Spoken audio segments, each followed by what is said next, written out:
Hello, and welcome to session 13 of the Crossmeet Campaign. We have with us Alex, Dennis, Steve, and Thashif. Previously in Kulthania, the party had a rather amusing but mostly uneventful evening with Gwen and her mother, Anna. They then had a man fall almost dying at their feet, and he muttered a bit of a warning, and the party managed to, with extreme effort and quick response, to stave off death.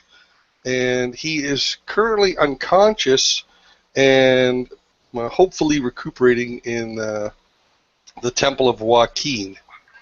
I believe when we left off, there was also someone had accused him of murder briefly. Actually, only one citizen, but the charges were quickly dismissed when it was clear that the party was not really involved.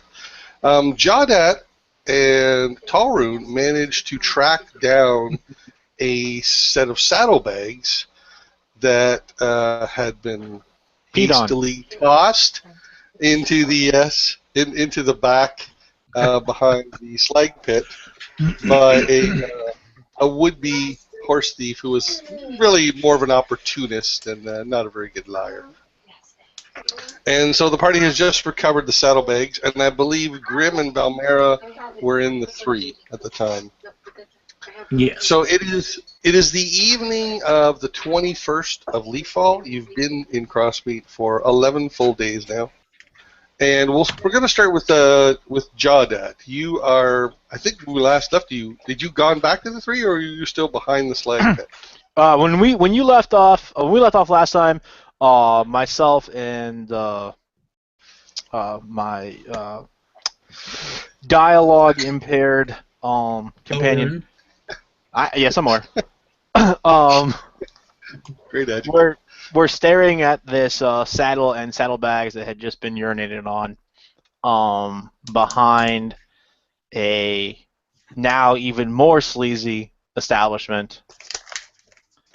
And I was just about to tell Talrun to go ahead and grab the saddle and the bags, and we were going to head back. All right, let's start right there. You just agreed to take the saddle yourself. Oh, did that happen? All right, Yes. I give some. I'm just gonna give a drunk guy like 5 copper and be like, "Hey, carry that for me." No, I'll go over and I'll wrap my hands in some rags and I'll grab it and Sure, it's not like it's soaked or drenched. It's right. Caught some splash. I'll grab it and it's pretty dark back there to see any details, but it seems to be a double set of bags with a couple of pouches and. Let's see. Let's take the saddle and the bags back to the house, and we can explore contents there.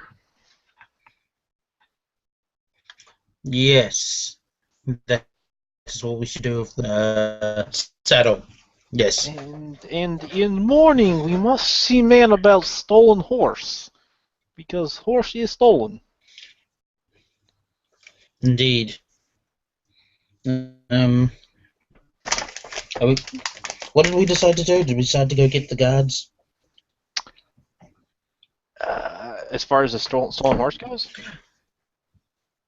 Yeah. I think it was tied up in that guy's house. Right? Yeah, we had come to the realization that until we knew it was stolen, we couldn't really do anything about it. And since we're not the 2 murder hobos of the party, we couldn't just execute him gangland style in his house. But why don't we wait for that guy to wake up after receiving healing, then he can identify it as. Yes, I also think that perhaps there might be what are they called? Clues, information inside these bags. Yeah, so let's stop standing out here with the silk saddle behind the slag bed and get home.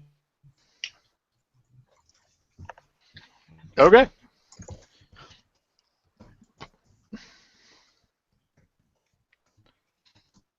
Sorry. So were Grim and Balmera in the 3, or were you guys at home? It was around 10 o'clock at night.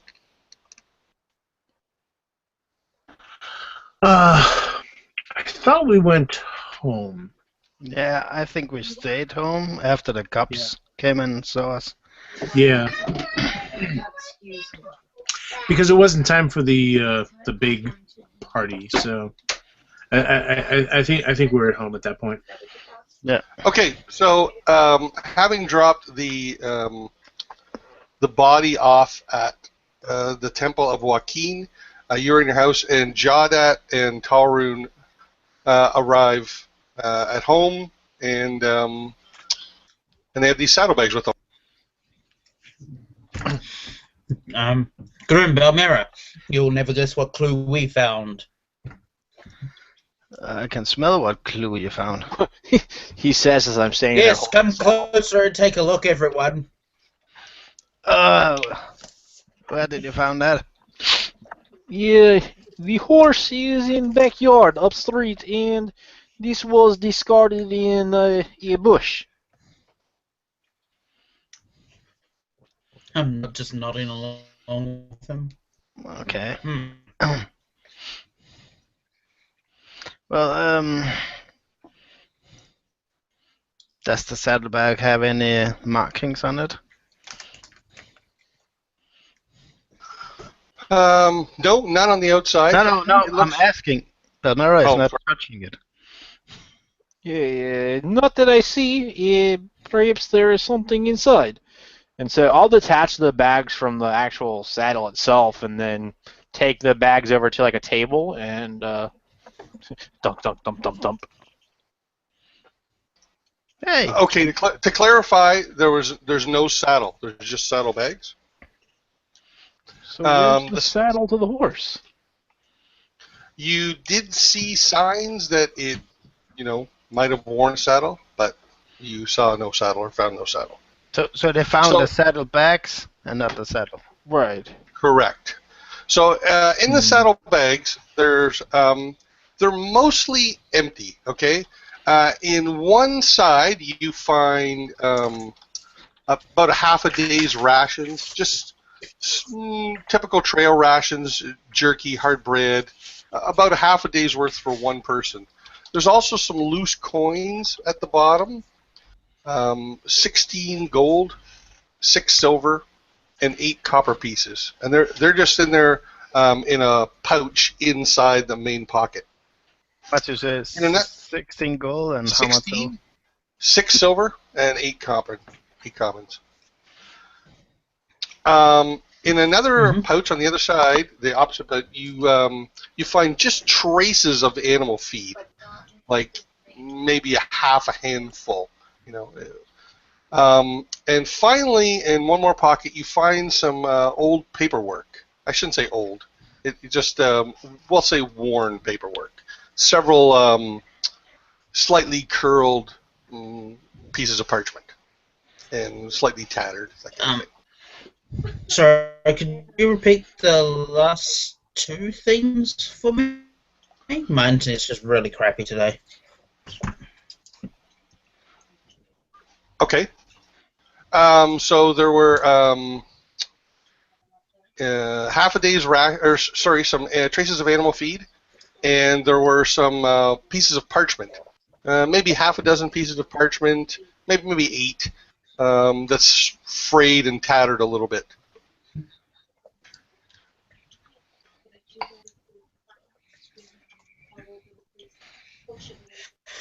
All right. Is Jordan the one rifling through the bag?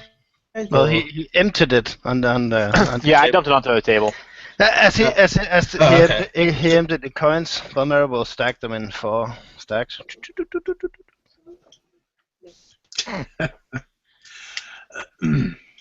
So, what does letter say? All right, so pouring over them, they seem to be a mixture of purchase orders and sales receipts for a company called Alver's Spices. The dates on the purchase orders suggest that they're at least 3 months old and going further back than that. What did he buy? A spice? Yeah, there's for spices. It suggests, the paperwork suggests buying them, selling them for a profit, buying more elsewhere, selling it for a profit, that sort of thing. Okay. Wait, So, just out of curiosity, were they culinary or like ritual spices? No, more common type spices that people would have in the house. Everything from culinary to maybe like scented or for oils, things like that. Okay. So there was nothing really strange or exotic. Gotcha. Maybe okay. Some are slightly valuable, but Yeah, but nothing like crazy exotic. Okay. So this is all we got for this. I mean, I'm not saying the coins will come in handy, but I was kind of hoping for more from this bit of information. Why would you assassinate a spice merchant from Anrock? And then he would write up here and ask to mention Faye. Well, clearly he has some information that relates to her. Well, I guess we can. Maybe he's not from Anrock. Yeah, I mean, No. the rations is half day, maybe 1 day. It would be a very strange coincidence that someone would pack exactly enough rations almost today to get here, and if he was truly in a hurry, then he would not have stopped and bought another day, 2-day ration. It doesn't make sense. He's someone that was from closer. It's unless he stopped along the way. But Jordan, if this gentleman was a target for an assassin once, it could be again. How secure is your temple? It depends on which room they put him in. Yeah, some rooms very secure, other rooms less so. Well, let me rephrase my question here. Did you make them aware that this person was the target of assassination and perhaps he should require a bit? Did I make them aware? No. No. Alex Grimm was the one who went with them. I didn't go there. Oh, okay. Well, then I would have made them aware. But anyway, I'm sure that the captain did that. Was there anything out of the ordinary about the horse? No. It was tired. It had been ridden hard. And it wasn't shoed, if I remember correctly, either. Yeah, it wasn't shot. Yeah. So not recently, anyway. It had no shoes on it. Right. So he's not likely that horse was a long-distance traveling horse. It's more likely horse was a farm horse or something along those lines. So he took a horse in a hurry because he took a horse that wasn't shoed. Yes. And then, I don't know. I guess we have to wait until tomorrow, and we can go see about a man and a horse. And perhaps we should let Captain the God know that this person is requires some extra protection in case he hasn't thought of it already. Mm-hmm. As he says that, she pushes the stacks of coins over to each. It's okay, we share these, right? And she look at Jardat. I mean, if they belong to him, they are his money, but Oh, yeah. Oh. Well, yeah. I say I haven't thought about that. Just to play demon's advocate here. Perhaps we'll just hang on to it.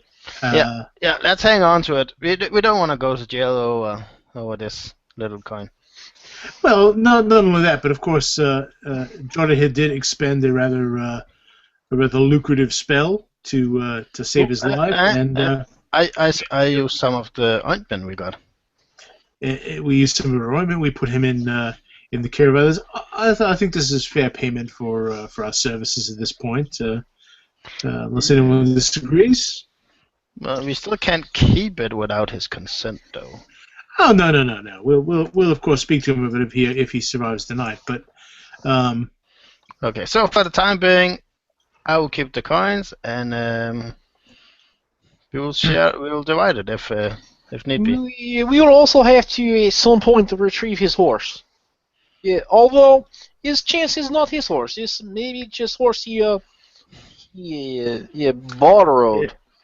Okay, I look at Belmira and point to Jada and say, he does have a point there. If this fella took off with a horse before it was shod, chances are he didn't ask permission. Now it still could be his horse, of course, but I think we'll have to before we start roughing up any more people in this town and sullying our questionable name. Perhaps we should wait till he comes 2 in the morning. We'll talk to him then. but since we don't really need the horse, maybe we should just let the guards know about the horse, and that's it. Yeah, well, horses are quite valuable, Yes, and it was not the best taken care of horse. It needs food, it needs water, and he does not have a yard for horse. He's bad at tying horse up. I had to tie horse up in backyard after he went inside. Okay, well, if you want, I can go talk to him about treating the horse better. Yeah, he seems like type of person that likes to talk with swords, not with words. That's okay. Talk. I am fluent in talking with swords. Yeah. Well, you can do what you like. I'm going to. Oh, by the way, Jordan, what is this dinner you have set up? This evening, Rob, or It's the next evening. It's the night of the 22nd. It's right. current- So we have a full the day between now and The dinner. about 20 hours roughly. okay. So I say. next evening. Good. I'm gonna go get some sleep. You guys work it out, and I But I mean, I head off toward one of the back rooms. okay. Probably. So you're taking one of the bedrooms then? Yeah. I'm just curious. All right. But that turns to Jordan. First come, first serve. So, should we just go tell a guard about the horse, or? If there are 4 guards in the entire town, 3. I'm not sure that they will be concerned about a horse. Well, maybe not, but then we've done our civic duty. I mean, we could just go take horse. It is in backyard, tied a tree. Oh my God! Decided already. I don't know. Okay. Hey! I know what to do. I have the solution. And she will get out a coin. We'll do the thing you did, where you asked your god. And she gives you the coin.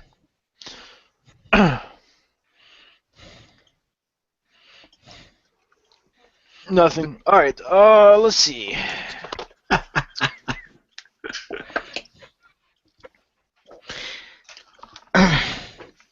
We will let Joaquin decide. Is probably something that, well, if we do not address it this evening, then he may take horse and, yeah. Yeah, probably since you already confronted him, right?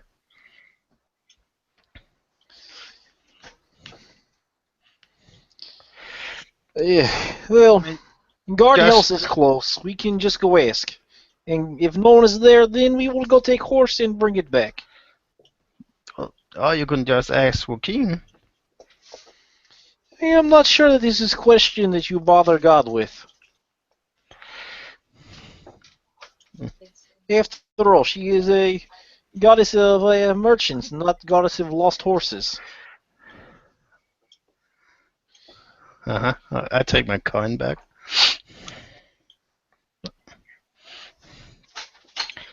Okay. All right, so it's probably close to 11 o'clock at night by now. Should I go? Do you want to come? Someone was. I don't know. I don't think it's a good idea we walk alone. Yes, no, I think this is perhaps better left for morning. Going back to his house at night is I think asking for trouble. Well, he's sleeping.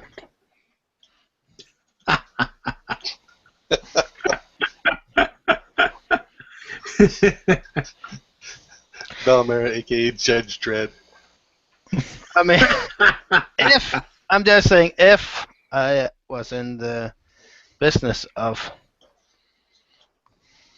redistributing wealth, I think it would be the best to do such business when people are sleeping. Yes, it is. It is apparent it's not his horse, but it may also not be horse of other person.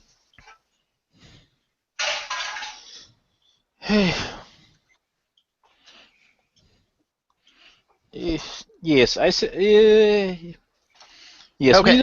we will go to Hell's tonight. We'll take horse and bring it back here. Yes, you said that the horse wasn't treated right, so we're doing this for the horse. I give you a look that tells you that you are clearly dumber than I look. Yes, for the horse. So, I guess I'll lead Balmera back over to the house, and we'll steal the horse back. Humanitarian. Okay. So about 11:30 at night, you go skulking across town. You eventually go to this house here, which is, and you see the horse. It's still there, tied up and back. There are no lights burning inside the house. So I'm going to have you outside that house on the street. Okay. The streets aren't empty, but they're close to it. Okay, you grab the horse, and I'll keep watch.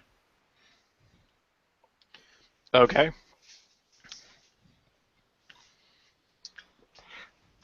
Are you like going around back, untying it? Are you Yeah, I'm jumping just on the I'm back? just gonna go around back and untie the horse and walk it back out front. I'd like you to make me a stealth check, please. Yeah, I'd like, in fact, both of you to make a perception check. Would be hearing the perception check. I rolled a 20 on perception. Nice.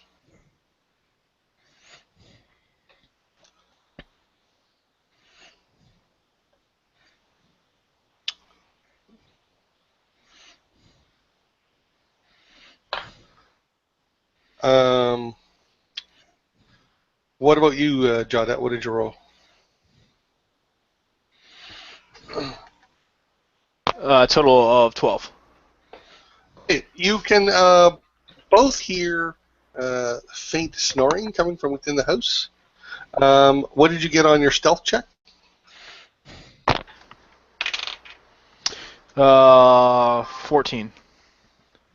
Great. So you successfully untie the horse without difficulty, and you've got it untied. You're at the back of the house. No one is, blocking you or staring at you or anything. How do you wish to proceed with this horse?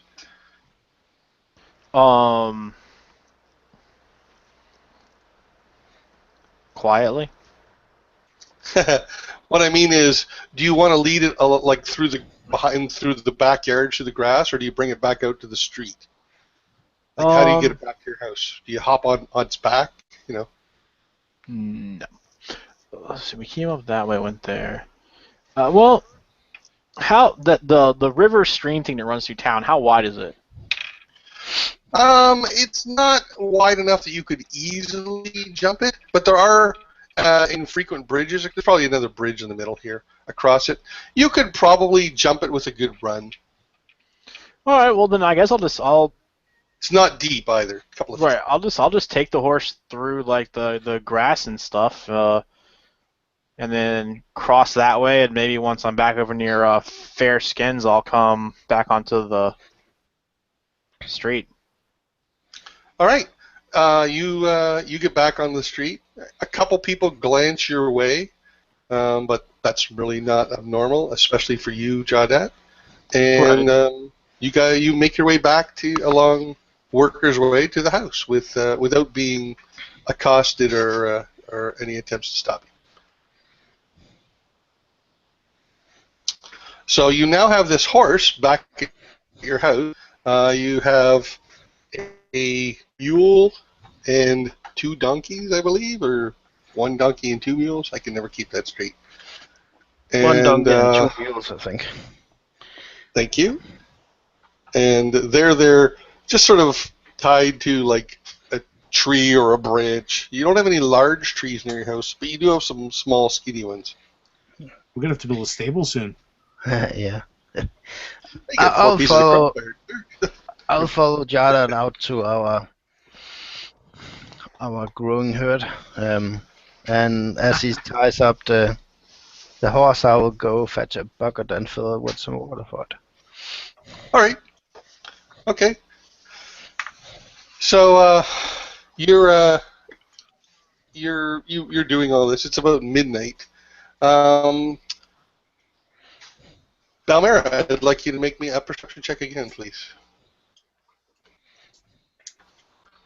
And 8. Okay.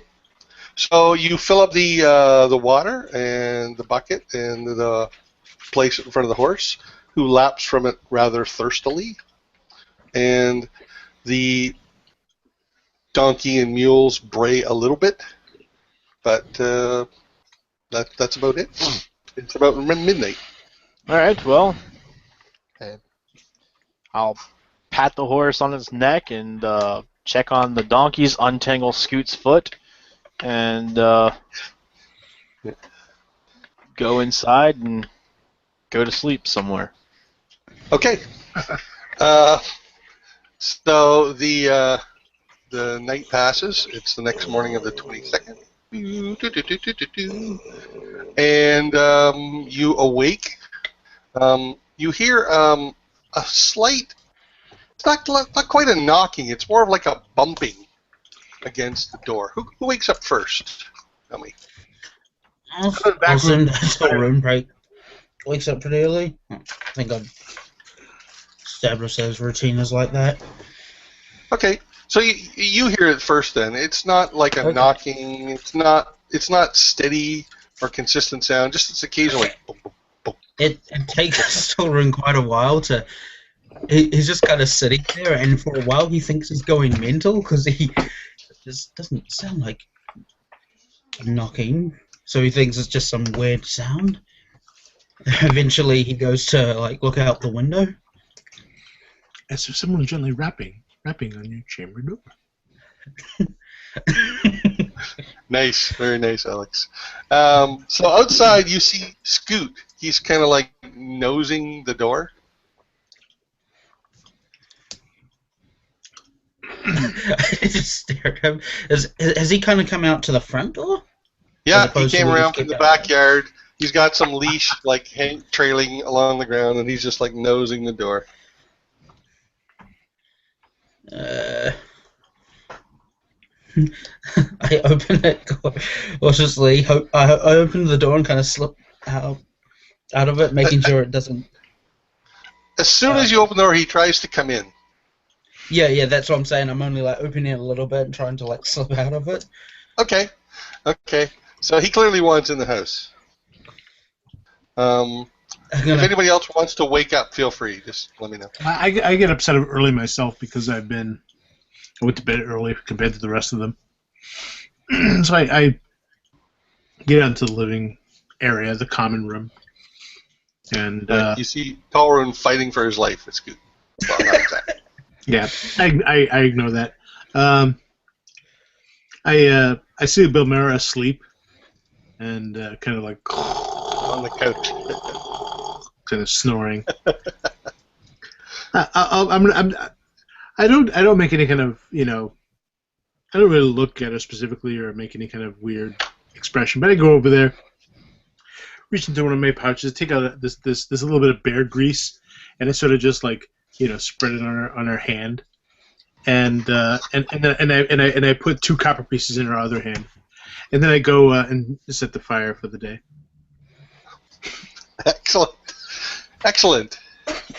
Okay, so as I said about Maran, you guys can just wake up whenever you feel like it. You just let me know. I will wake up to the subtle braying that apparently is happening in the inside. Just at the doorway. And whose fault is that? I immediately blame Tolrian. It's not my fault. Make a blame roll, please. Okay. Crit. Do you need to roll? I rolled a 2 on my Blame save die. versus blame, so You know it's your fault. Blame successfully assigned. Tolrian, Scoot, he is outside animal. We can try and find the cat or something. no. You don't understand. He's trying to get in, and now I'm trying to keep him out. But he just won't budge. I say, pointing at Scoot like he's just a stubborn person. All right, well I'll get up. I've got like just a simple pair of like linen pants on, and I'll walk over and Scoot, let's go back outside, and I'll try and maneuver him outside. Okay, so I'm going to let you make an animal handling roll with advantage. Scoot starts licking your hand as you're trying to guide him. He seems to have taken a bit of an affection to you. Well, I rolled a 16 and a 16. Yes. So Yeah, yeah. He's great. He's very cooperative for you. It's almost like an immediate mood switch as soon as you start handling him. All right, so I'll get him out there, and I'll try and figure out why he came off of his lead, because I know that I tied him securely. As he's being led away, I kind of eye Scoot as his mood changed completely when Jordan started to lead him away. Meanwhile, I'm at the fireplace, and I've already swung like there's several of these iron bars that sort of like are hinges that swing over the fire, like to hang pots and things like that. And I swing one over, and I have all these little strips of bacon sort of hanging over one of them, and they're all kind of already sizzling over the fire. And I have another one, from the other side, kind of swung over with a pot full of water that's beginning to heat up, and I break out a small flat pan from my my mess kit, and I begin moving out some of the coals to sit on the fire. And I take out some of the eggs in a little wooden box near the fireplace, and I begin kind of breaking those into it and just kind of screwing them around, making them scrambled. Okay, Balmar, again, you can wake up at any time. Grim, you can make me a performance roll if you want to cook breakfast. I do. Oh, shit. Give me a taste.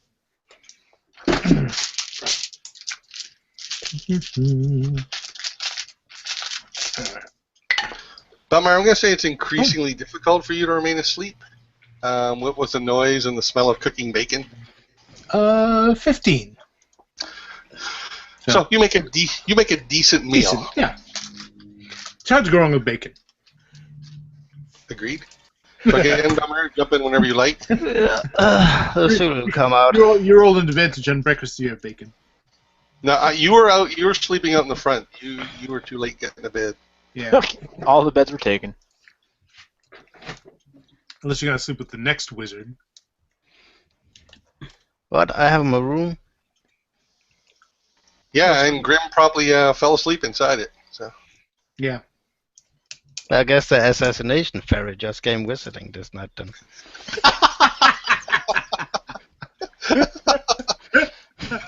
Doesn't sound ominous to me.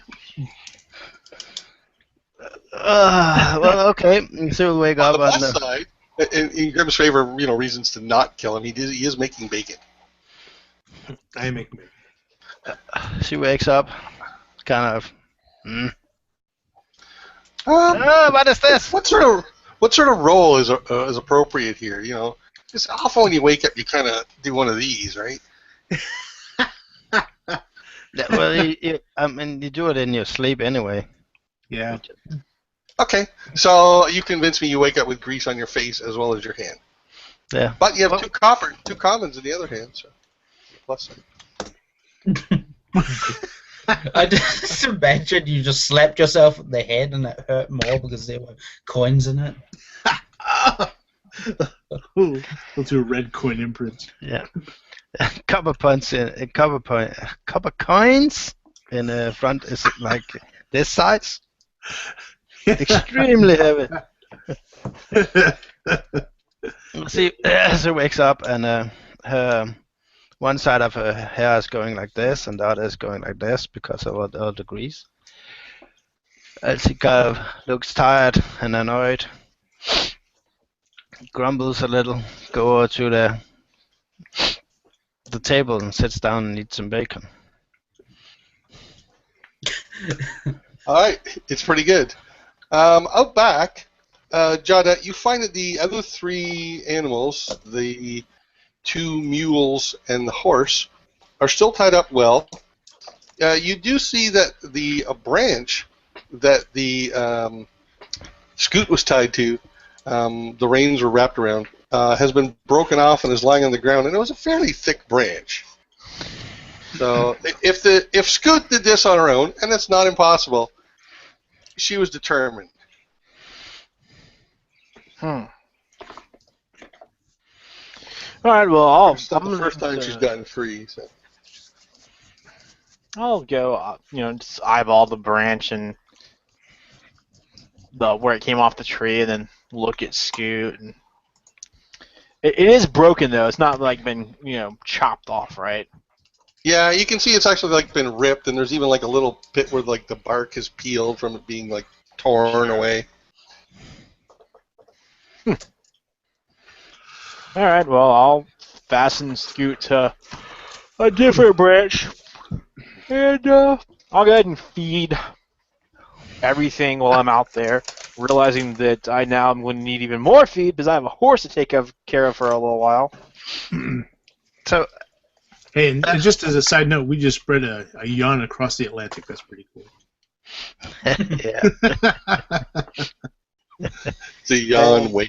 Rob, can you throw up the map of the town real fast? After a few minutes of eating bacon, we were okay.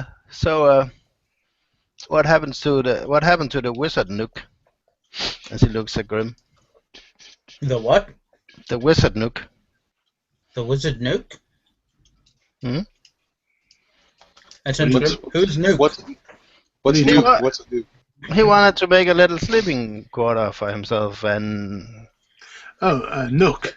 Nook.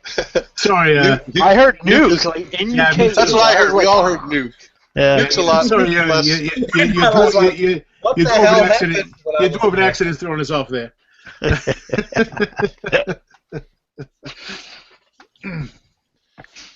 What? What do you mean? well, it took my bed. Oh yeah, sorry, you weren't using it, so I just crashed. I mean, we don't have anything official, right? But I don't know. Guess not. Yeah, good. That's what I thought. Not to worry. We'll sort this all out. We just need to get.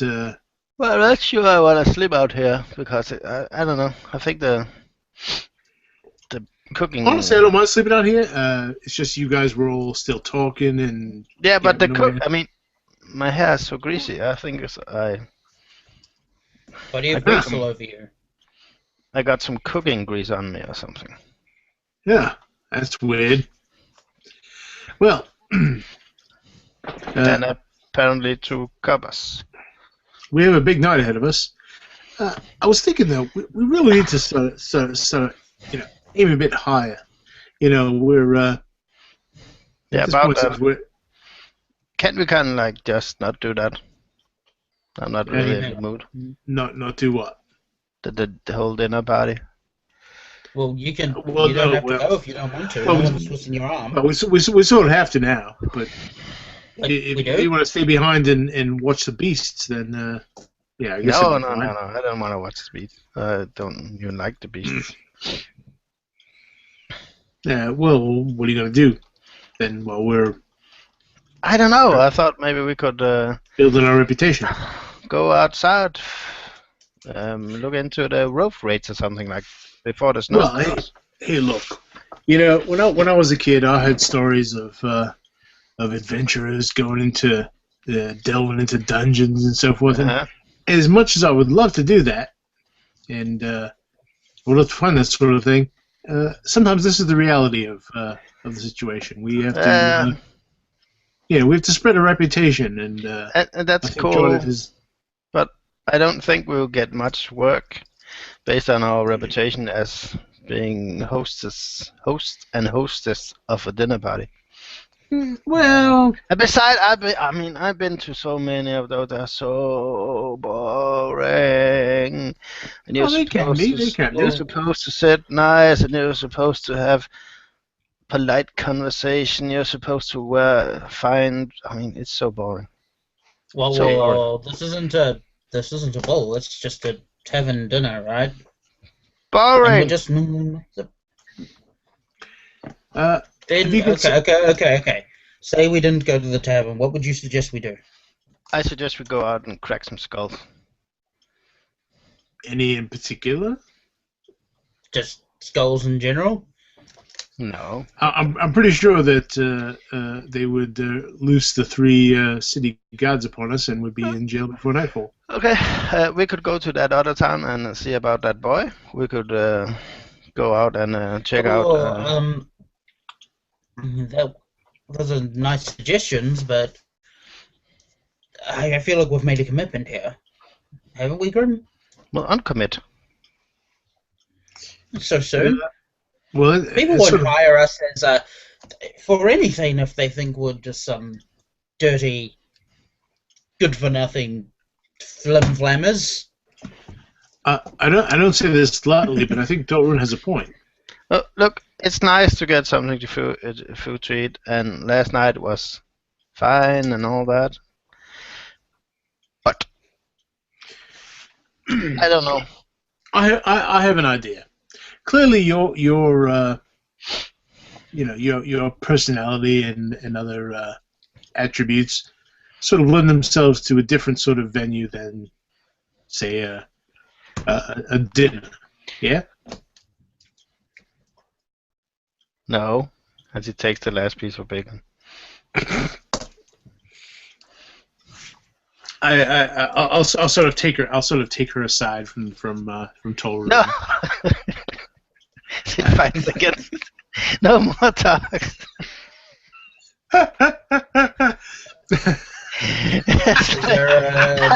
The parent with the bad kid. No.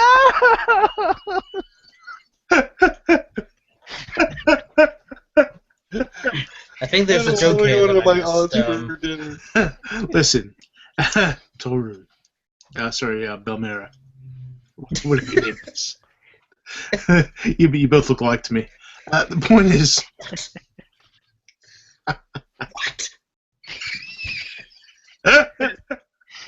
I'm sorry, Nicole.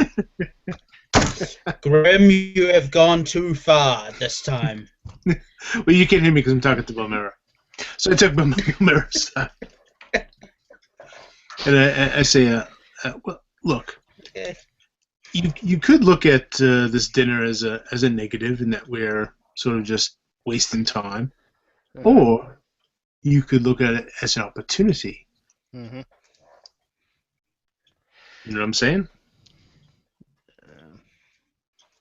An opportunity to spend a lot of gold on feeding others. No. Look, we're going to have some very, very wealthy people here who are going to be, I don't know, distracted.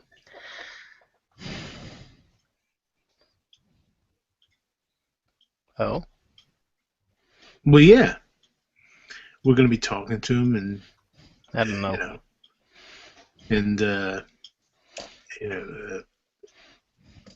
Getting them to come over to our side of thinking.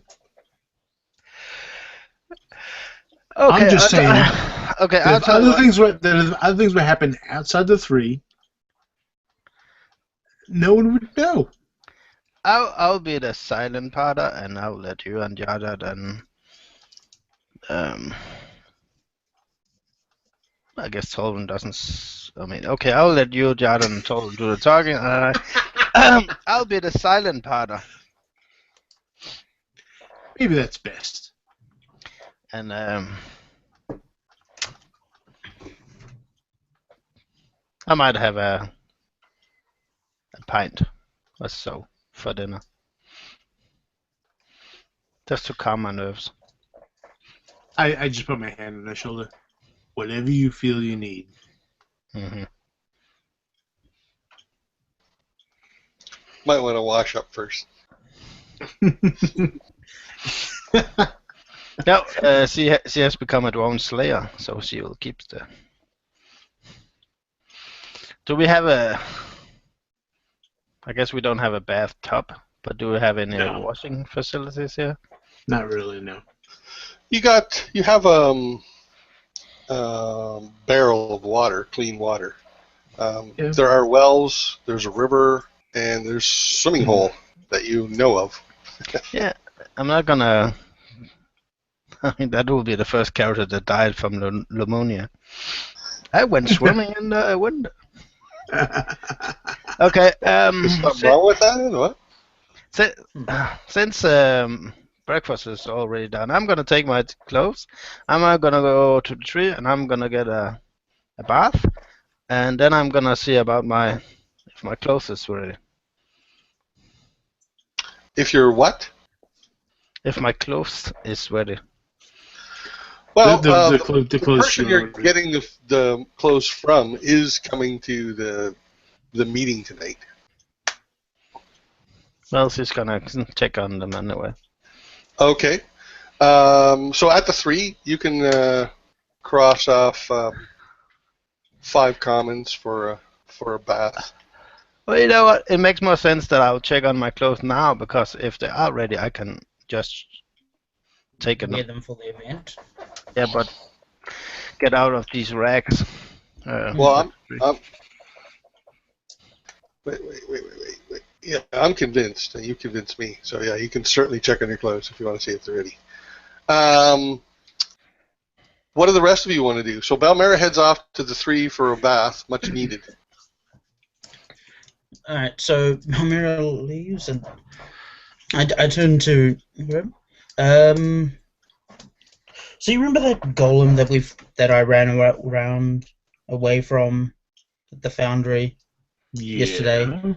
You still remember that, right? That's still fresh in your memory? Yeah. Yeah, I'm gonna have a hard time forgetting that for a while. Yeah, it's me too. I can't get it out of my head that was the dishonorable, a cowardly thing to do. Face the golem. The running away instead of fighting it. I didn't even try to fight it. Look, I'm not as thoughtful about such things as yourself, but I will say that running away from something that can squash you like a bug, I don't know. I don't see it. I don't see it as a cowardly act. That seems like some with a brain in the head to me. But I'm trying to gauge that. Is the golem powerful, like, say, someone who's... Is he powerful like something someone could achieve, or is he powerful like a dragon? Because I'm all for like honor and stuff, but fighting like a dragon would be ridiculous. Is it? I mean, I've only studied some of these things academically, of course, but I will say that I personally couldn't even think of creating such a thing myself. So the person who created it must have been much, much more adept than myself, and it killed him. That being said, based on what I know of dragons of any kind, I don't think that this quite compares to them. Yes. Oh well, I might have misrepresented what I'm trying to say. If it's a person that's trained to become a certain level of strength, then I will fight them, even if they've been doing this a lot longer than me. I have to prove myself, and I can't back down from that kind of challenge. But something like a dragon, that's too ridiculous. A single man cannot hope to bring down a dragon on his own. So I was wondering, how firmly does the golem fit into those categories? Something a normal man could beat on their own, possibly, or more like a dragon, more godly, Yeah. more. Well, I think I know what you're saying now. On the continuum between, say, squirrel and dragon, with you being somewhere around, say a wolf, let's say, this golem creature is going to be somewhere in between the wolf and the dragon, about halfway or so. If that gives you any kind of idea. In other words, I don't think you'd stand much chance against him. And you don't think I could ever stand much chance not against fight him? hand to hand. Now, of course, the where we do score above this creature is that we are we're thinking creatures. We can reason, we can plan, we can plot. A golem is its brain is a pile of dung. It can't really think. It doesn't reason. It doesn't figure things out. It just follows some basic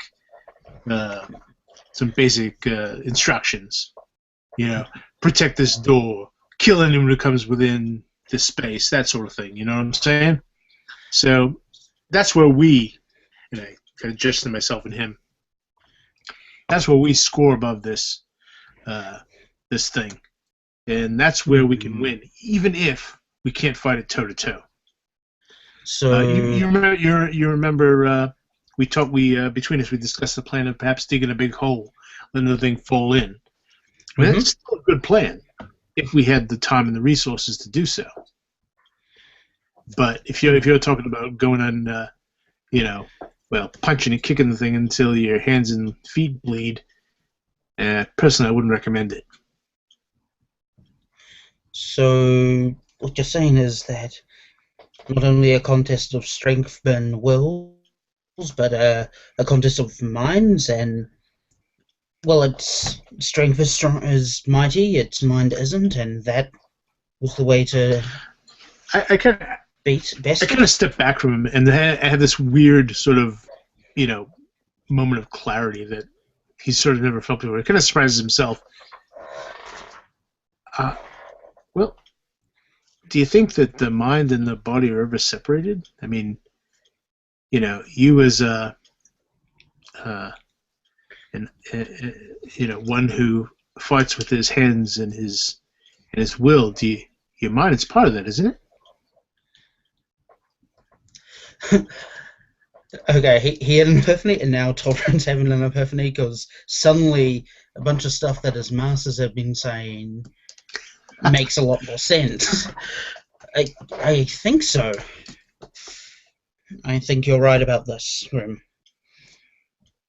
Yeah, and any whether you're a warrior or wizard or whatever you practice, your brain must be part of it. It's planning, strategy. You must pick your fights. If you're someone who can attack from a distance and do well, then you fight from a distance. You don't go up and try punching the thing in the face. That's foolish.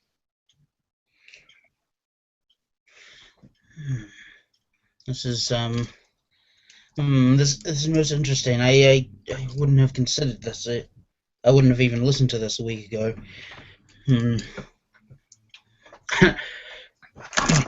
I remember I'm not the golem hitting me with such ferocity. And I remember one of my masters saying something about me needing humility or something. I wasn't listening at the time. I say, well, speaking of someone who has studied the arcane arts for some time and still hasn't mastered even some of the most basic ones, I can say that you have to accept humility. You have to accept that you don't know everything, and that you're always going to come up against something bigger than yourself. But there's always a way to win if you keep your head about you.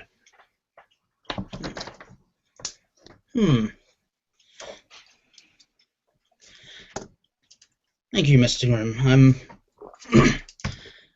I found that conversation most illuminating. Well, good. I'm glad I could be of help. It is most appreciated. Torin kind of does a bow, like overly formal for this social con. Yeah, I kind of straighten up, kind of slightly uncomfortable by the gesture, but I say I kind of bow awkwardly from him, and I'm glad I could be of help. Yeah. Alright. Well, now I have a full day ahead of me until the dinner. I guess I'll see you later. Then I put on my weighted training gear, and I begin to go out and Crossmeet just for I'm basically just going to be exercising for the day. Okay, so Jodat went out and he bought some supplies. Balmera, your clothes are ready. The jacket lining is also ready. So you get your jacket back and the clothes you ordered from Stasi Levant. So you have all that. If anyone wants to go to the church or the guards, we'll roleplay that part out, though. Okay. If I'm running around and I see Bram, I will probably try to talk to him. During the day, you won't see Bram. You guys would probably know this by now. There's only 3 guards, and so they rotate shifts, and it's basically Bram. Yeah, okay. Bram, and then Dane gets the wee hours. He kind of gets like the like the odd hours. Yeah, he gets 1 to 9 or 2 to 10 or something like that. And Ivan's on during the day. All right. Okay, Torin might actually stop at the guardhouse. Just he knows he can't really talk to Bram right now, but he wants to let him know that there's no try to make sure that there's no hard feelings about last night. Okay, so you don't find Ivan at the guardhouse, but you do find him patrolling town. So I call out to him, "Hey, Ivan!" And then I spend a while running after. He probably just turns and just stares at me awkwardly until I catch up. Yeah, Talrun, right? Yes, it You got more trouble to report? It's just about last night when the crowd gathered and some of my companions got a little how do you overzealous. I just wanted to ask you if Bram wasn't too upset about that. Bram's got a bit of a temper, and between you and I, he'll probably hold a grudge, but he can suck it up. Meanwhile, though, your friends might want to don't draw weapons on the guards unless you expect them to draw the weapons back. Other than that, the last thing is that it was Rudell who pointed it out, and she's just a busybody, so let's just say her voice doesn't carry any weight with me. Well, glad we could have this talk, Ivan. I'm just kind of put my hand on his shoulder for a second and smile. He looks at you oddly and kind of pulls your hand off. Yeah, it's been great. I continue to make my run for Crossmeet.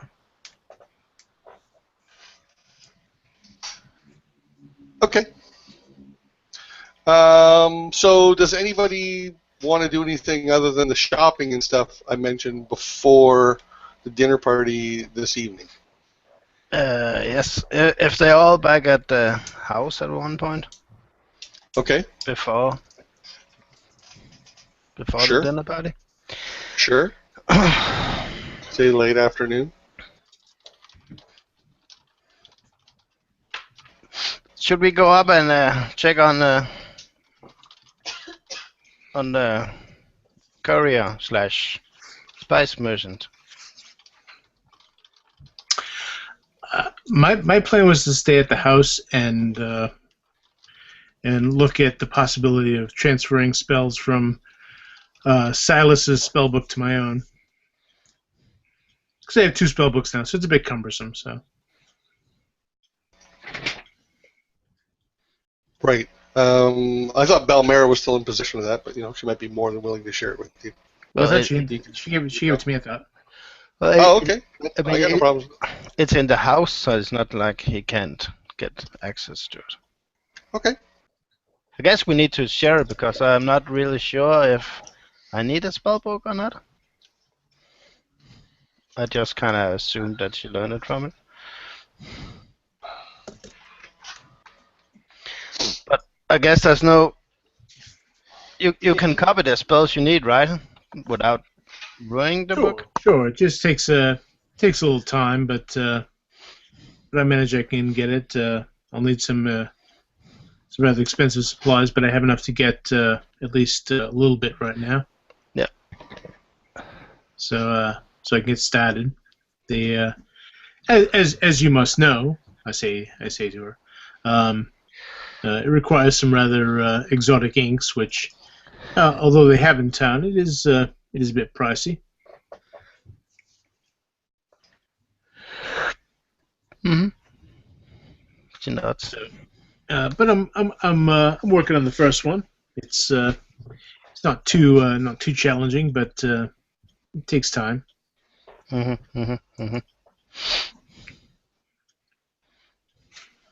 So that's what I'm doing. While he's scribbling away. Okay. Should we? What do you say, Jada? You wanna go up and check on your mate and the man on the horse? Yes, man I who can had a go. horse?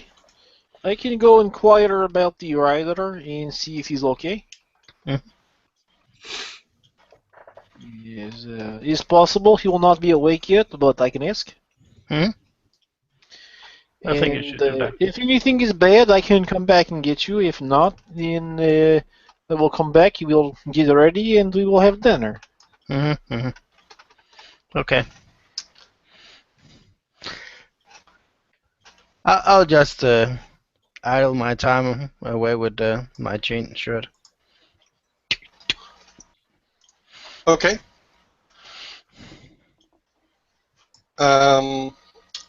Grim, you start slowly copying spells over. It's time consuming, but it's certainly doable.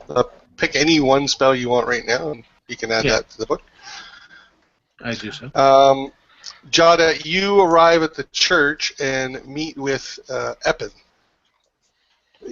Why is that so big? Eppin, you have gotten taller.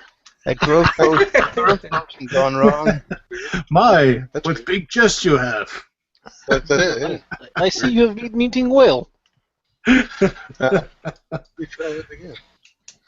You do chest expansions, yes? There you go. There we go. So he tells you that he says to you, who healed this fellow last evening? Well, it's a combination. I heal him little, and we have a lotion from Bastard alchemist. The alchemist. He make a lotion that's healing. Yes. Well, Evelov is, he's competent, if nothing else. I will say that between his magic and your own, You did a fine job. I would not have expected this fellow to last, but I think he'll recover. I expect him to regain consciousness perhaps within the next day or two. Indeed, I am glad that McKean has blessed me in crossing our paths. It is good to know you. You're certainly an asset to the church. Yeah, well, yes, thank you. And yeah, the guards, they tell you that you should be careful because it was an assassin's dart that wounded him. Yes. No, but Oopsie. I will. Well, I have lots of eyes and ears around here. If anyone gets close that shouldn't belong, I'm sure I'll hear about it. Thank you for the warning. Yes, and if any of your eyes or ears should happen to hear something or see something, if you would let me know, I am sure that it is worth your while. Something meaning anything? Well, yes, anything in broad sense, something pertaining to our guest, but also just in general. You know, the tensions are high, guards are gone, is stuff going on in Anrock, and just anything that might be good for someone like myself and my friends. And if you let me know, of course, there is always when there are a few people in possession of certain knowledge, that knowledge is always profitable. But it takes a certain person to take it from thought in head to coin in hand. Indeed. Well, yes, I certainly will. You've proven yourself capable, and I will keep you informed if there's any change with this man. Alright. I'm gonna drop a gold piece in the offering box as I go out. Okay, so that brings a broad smile from Eppin, and he reaches up to shake your hand, being the diminutive halfling that he is. Yeah. I will return the gesture, obviously. Okay. I just sort of imagine like when you know like a little slot like when you put the coin in and you this little like crystal goes ting and you get this little blessing like for sure thing. Joaquin's blessing. Yeah, it's really weird when they go to empty those boxes. They just press a series of buttons and a no sale sign pops up. The offering box pops open. Ching, ching, a little register at the beginning. Yeah. So Please visit our gift shop on the way out. on Jonette starts to ask him about the forger he was supposed to find for me, and I stop myself and I leave, and on my way back I'm gonna stop by Evlov's shop, and Okay. as soon as he answers the door, I'm just gonna stick out his receipt. Thank you. It's good to know that you keep your word. It took me longer. There was a man almost died last night. Your magic lotion. We had to use some of it, but he will live. That is good to know. Is there anything else I can help you with? Yeah. At some point, next day or so, if you are not busy, I cannot promise this will bring much business, but the man who was almost died, he was attacked with poison dart. The captain of guard, uh, Captain Custer. Ivan? Yes. Yes. He said that perhaps I speak with you. You know about these things, and he did not say this in a bad way, just in that you know things. So perhaps in the next day or so, if you have a moment. You could bring me a sample of the poison dart, I could take a look and give Yes, you my... I still have dart. It's very tiny. I will bring it by. Very well. Good afternoon to you, and much business. So, ding, ding, and you hear the door lock behind him. That's his custom. Does anyone else want to do anything before the dinner at the 3? No. None that I can think of, other than actually make sure that I'm not just sweaty from my exercise when I'm heading over there. Okay. So I'm going to, unless you want to, you can correct me if I'm wrong, but I'm going to assume you all show up and you're dressed in your, decent clothes and not your, your Oh no, I want to show up in my new clothes, so I definitely show up in my hat, my coat, and look pretty snazzy. Okay. So in the 3, it's about just past 7. In the 3, there's been a small section set aside with several tables put together and numerous chairs around it, a dozen in fact.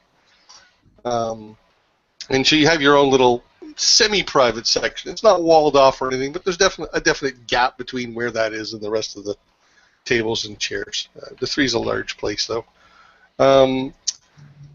Faye is there, and she's certainly grinning and making sure your every need is seen to. She does converse with you from time to time, Godat, and she seems to be on the assumption, and you can correct her if she's wrong, but she seems to be on the assumption that you are the one who's going to set up the bill at the end of the night, since it seems to be you that have arranged it from what some of the other towns. Well, we're gonna run that gamble and see how it pays out. Okay. Okay. So, Gwen is also there in attendance, of course, and she is also helping serve your table. Arriving first are Stasi and Levant, the clothing workers, and they have with them a small gift-wrapped box. Stasi is carrying it on a hip, and he says, "Hello, it is good to see you, and you, yes, good to see you. I am looking forward to this meeting." And Levant is with them, says, "Greetings, hello, good evening," and they take a place at the table. Okay, so go ahead. I was gonna say I sort of bow to just kind of nod to everyone coming in. I don't make the sort of formal welcome. I assume that's Jodette's job. At least Yeah, I was about to say. Whereas I am doing exactly that. Yeah, but what I do is as I'm sort of sitting there, I'm drinking my beer, but I'm also using prestidigitation to sort of like put these images in the air, sort of dancing around these little twinkle, little colorful lights that are sort of dancing around just over this area of the table, just sort of decorative lights and effects that are dancing around us. Okay, so Stasi starts clapping his hands with the dancing lights. This is very good. Are you doing that? That's very, very good. Yes, I like. I just nod. I just give him a nod as I keep doing it. Just kind of like twirling my finger, and you see him dancing around. Right. So in comes Fazl, who is the local. He runs the local courier shop. Rents and sells. Well, formerly he used to sell horses. He rents them out now. He's also like the mail service, the bus service, the taxi service, that sort of thing. And with him is Ferris, who I have to find. And Fazl smiles at you broadly, and he says, "It's good to see you again. We are practically neighbors. This is overdue. I'm glad we're doing this." I'll shake his hand He's and cleaned up, but he has the faintest hint of animal about him. I also imagine he's a man that smells of oats because he's got so much feed in his shop that like even when he smells good, he still smells like that dry oaty smell. I would just imagine. Good thinking. That's funny. So with him is Ferris, and she's very small, again dressed very elaborately, and smiles in grace. And she comes up and she offers you her hand in a ladylike fashion, Jodette. Yes, the gentleman who invited us. Most kind, sir. I'll kiss the back of her hand, and I if any of the guys, maybe outside of Grimm, have not stood up, I give them that sort of over-the-shoulder look, like, I don't care if you are the leather merchant in town, stand up. Okay. Yeah, so they comply. At least the NPCs do. It's up to the PCs what they want to do. Also coming in are Murgy, the leather worker, and his wife. Oh, before I forget, Ferris has a box with her as well. It's a small wooden box. Does anyone else imagine Balmera going, my griffin egg? Of course. So Murgy also shows up. If I can get it to work. There we go. And with him is his wife, Farina, and he has a small sack with him, and he's a halfling, and he's bouncy. He comes into the room. Hello, hello. Anrock.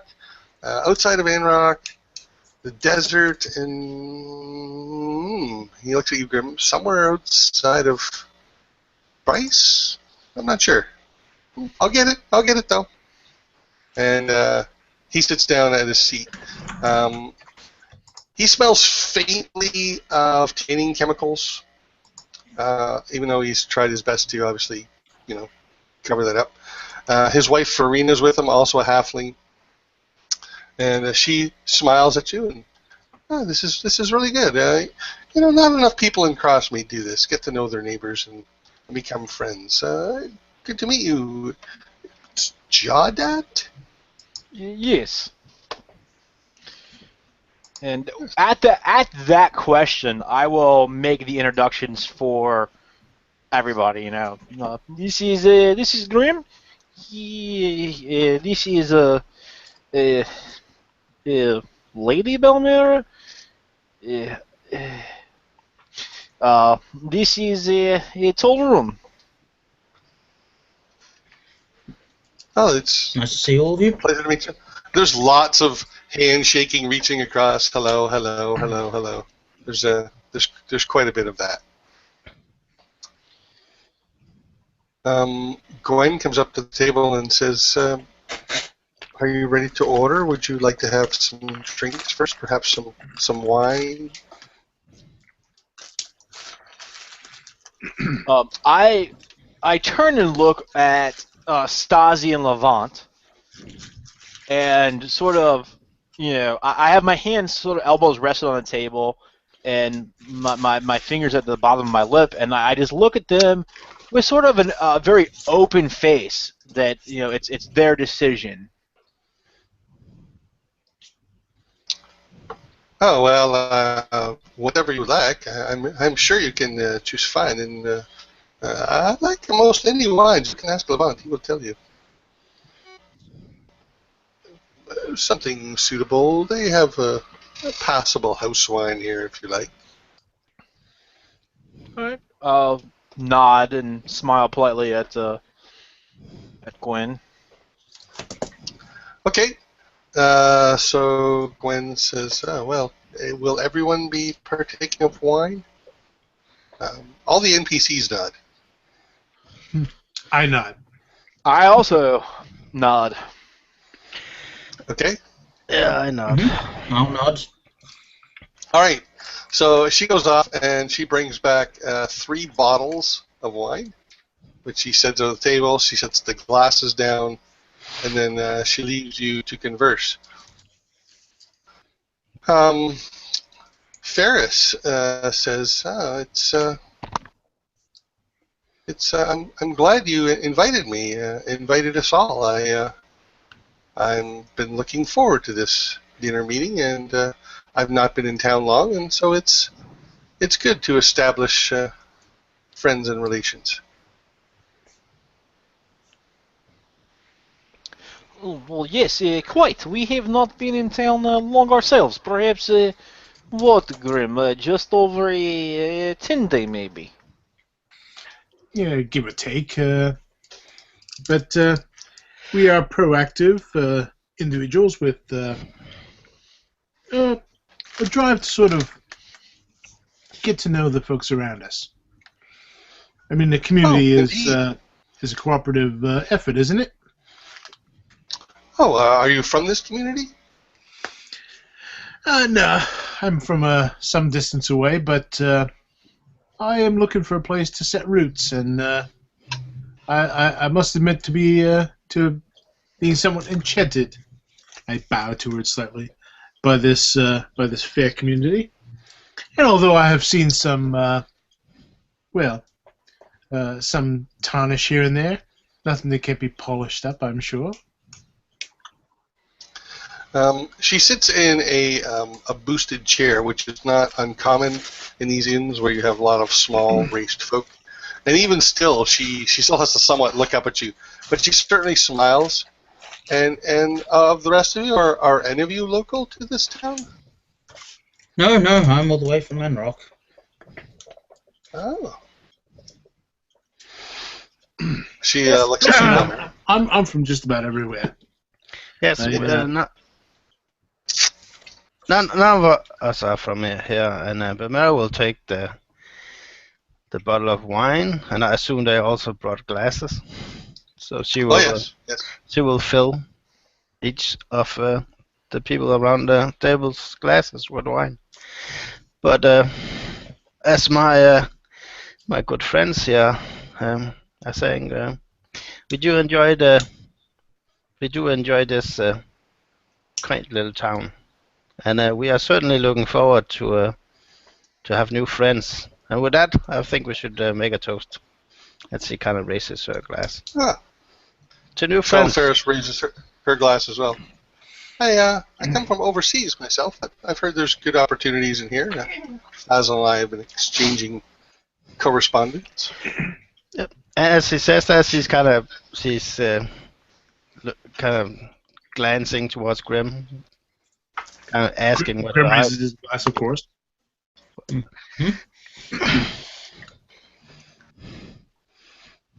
Okay, and do you make a toast? Yeah, she said to new friends. All right. So she clinks glasses with you. Everybody drinks. And Gwen shows up back at your table. She says, "Are you ready to order food yet?"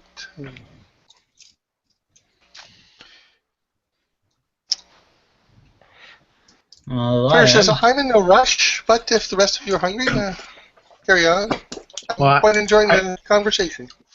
Well, I glance over to Johnette, since he's the host of our little soiree. The Patrone. Yeah, right. I think perhaps we will wait a few more moments and continue conversation. Then perhaps we will order some food and yes, thank you, Glenn. Thank you very much. Okay, I'll come back to that. I was going to say, as I'm sort of doing these sort of illusions overhead of lights and little sparkles and so forth, I say, well then, perhaps we could regale you with a tale of ours. We've recently had some rather interesting adventures, and perhaps you would all be interested in hearing about some of them. Oh, well, I have to get back to... Oh, you didn't mean me. I'm sorry. Oh, no. Come here. And I kind of put my hand on her shoulder and bring her over, and I sit her down next to us. On Gwen? Yeah. Okay. She flinches as soon as you touch her. Oh, I'm sorry. I have to work. Well, I believe part of your job is to see to the comfort of your guests, and I believe we. But Well, I have more than this table. Do you need I anything? Food, more drink? Grim, why don't you let her get back to her job? Well, more's the pity. We should. Yeah, I suppose, but Perhaps next week at my mother's we could have a conversation. indeed. Okay. So I let her go and linger a bit too long on a glance. She rather hurries away. But for our guests, clearly we have been making a name for ourselves in the community, and I would like to share some of our experiences with you. And I begin to tell them a bit about first about our encounter with the carrion crawler, and describing this creature. First how we were called upon by the city guard to go to see to the safety of these miners, and of course encountering this thing. And I kind of focus on that. And what I do is, as I'm talking to them, I sort of like pull some of the smoke out of the fireplace and form it into the shape of the carrion crawler and kind of swirl it around overhead, showing them what it looked like. And the great beast, it insectoid in its manner, twisted around us. And I sort of regale them with the whole story of how we eventually defeated it, showing in almost gory detail. The whole story, or just the highlights? Well, the highlights and perhaps embellished slightly Okay. for effect. So they react as adults watching an entertaining play. So it's that sort of delightful sort of kind of general response. Levant is probably the most stoked, but he's certainly pleasant and civil. And remarkable tale. There are remarkable tales to be found all about us if we simply notice them. I suggest that even to the south of here, where we were then conscripted to go on what seemed to be a simple, humble expedition to retrieve some goods for a local merchant, led to this. And I sort of conjure up the image of this golem, and for scale I conjure up a little tiny image of Tolrun next to it, perhaps exaggerating the golem and making Tolrun a bit smaller to sort of exaggerate the difference in size. I'm kind of eyeing you like, I might just show this example. I say, go ahead. Yeah. So I say, the foundry to the south was tormented by this great construct, fabricated by a great wizard who was slain by it, and he now inhabits that very building now, even to this day, as we were able to snatch these goods from beneath its very hands, by the bravery and swiftness of Tolrun. And I gesture to Tolrun. So all eyes turn on him, and there's a few gasps, but it's mostly smiles and polite social clapping. And what a wondrous tale! Is this all true? Mergy says to you, "Is this all true?" He's sitting beside you, kind of looking up at you. Indeed, I can swear to its veracity myself, and of course you can question those here. And well, if any of you have the bravery and resolve, you can go see it for yourself. Though the insectoid creature we showed earlier, we in fact have relics that we have retrieved from its very carcass that we are now having made into garments for ourselves for its mystical properties. Indeed, I saw some of that. Indeed, and I point to him as justification for my wild tale. Say, indeed, he himself has seen it.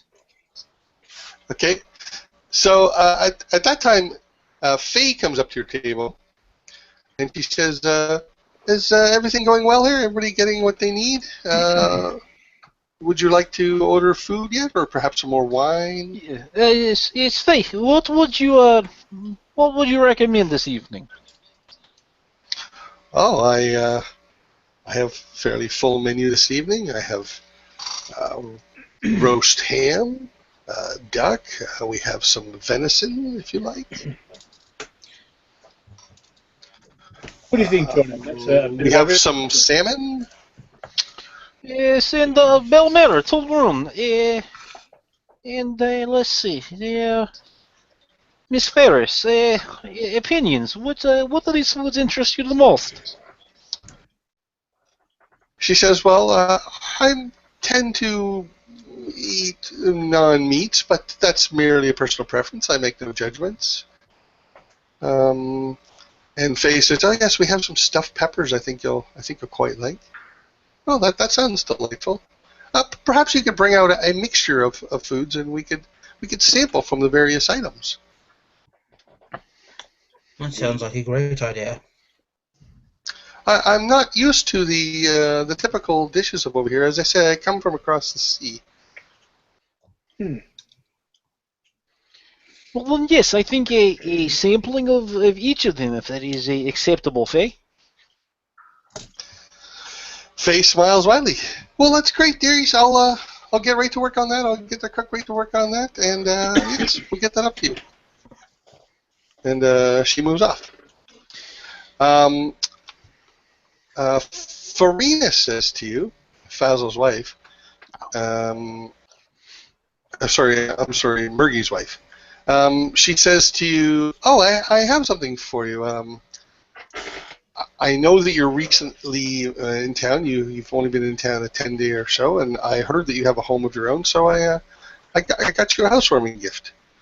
And she pulls out it's a decent. I won't say a sack, but it's a nice sack. If that makes sense. It's not just like crappy burlap. And inside are 4 rabbit fur hats with ear flaps. Ah, nice. I can get cold in Crossmeet in the winters. Oh well, this is very kind of you. Thank you very much. So thoughtful. And Murgy says, "Yeah, I've been pretty busy, but I did make you these belts." And he puts 4 wide leather belts on the table. Oh, well, Mr. Murgy, thank you also. He's very kind. Yes, I can see some of your craftsmanship in it. Murgy grins up at you, and he pats your arm there, Tower, and he's sitting beside you. Ferris says to you, she gives you a smile. She says, "Well, I'd heard that you were recently moved in, and, well, men will be men living alone. I thought I might offer you something a little different." And she gives you a rather delicate wooden box. She would give you a rather delicate-looking wooden box, about maybe 10 inches by 10 inches by about 8 inches high. And you can see that it has a seam that runs its width, so like it flips open. I cautiously open the box. Okay. She gave it to Jawdad, but feel free to just grab it out of his hands. No. That's fine. I'm admiring it. I see Torun reach for it, so I just pass it over to him. I just want to open it. I kind of imagine Jordan just holding it, and I just open it anyway. That is also acceptable. Hey! So inside, Explodes in his face. Yeah, yes. Yeah, make a deck save. It's a Everybody make trap. deck save. So inside you see that there's like some straw and protection, and there is a sphere, a glass sphere, a globe, and inside is a small wooden horse mounted on like a little rotating pillar, and the horse slowly runs around, and its legs sort of make simple running motions, like bending and unbending, as it gives you the impression of a running track, in a circle around inside this globe.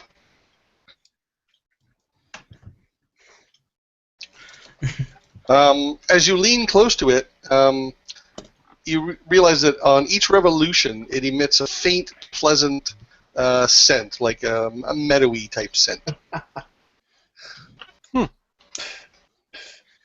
Well, this is very thoughtful. I kind of lean over to Very I nice. kind of lean over to Belmira and quietly whisper, "I think she's suggesting we stink." And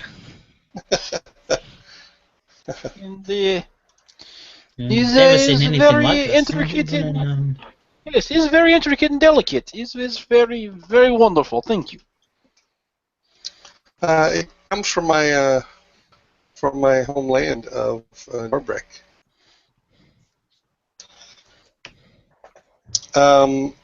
Stasi, who's well into his cups, he says to Levant, he's slapping Levant on the arm, "Give to them, give it, yes, they will like."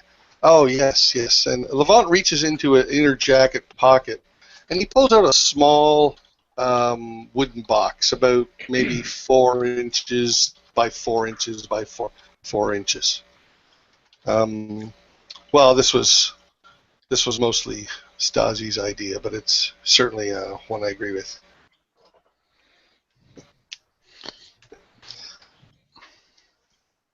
And so he passes the box to you, Jawdat. Does anyone wish to grab it from Jawdat?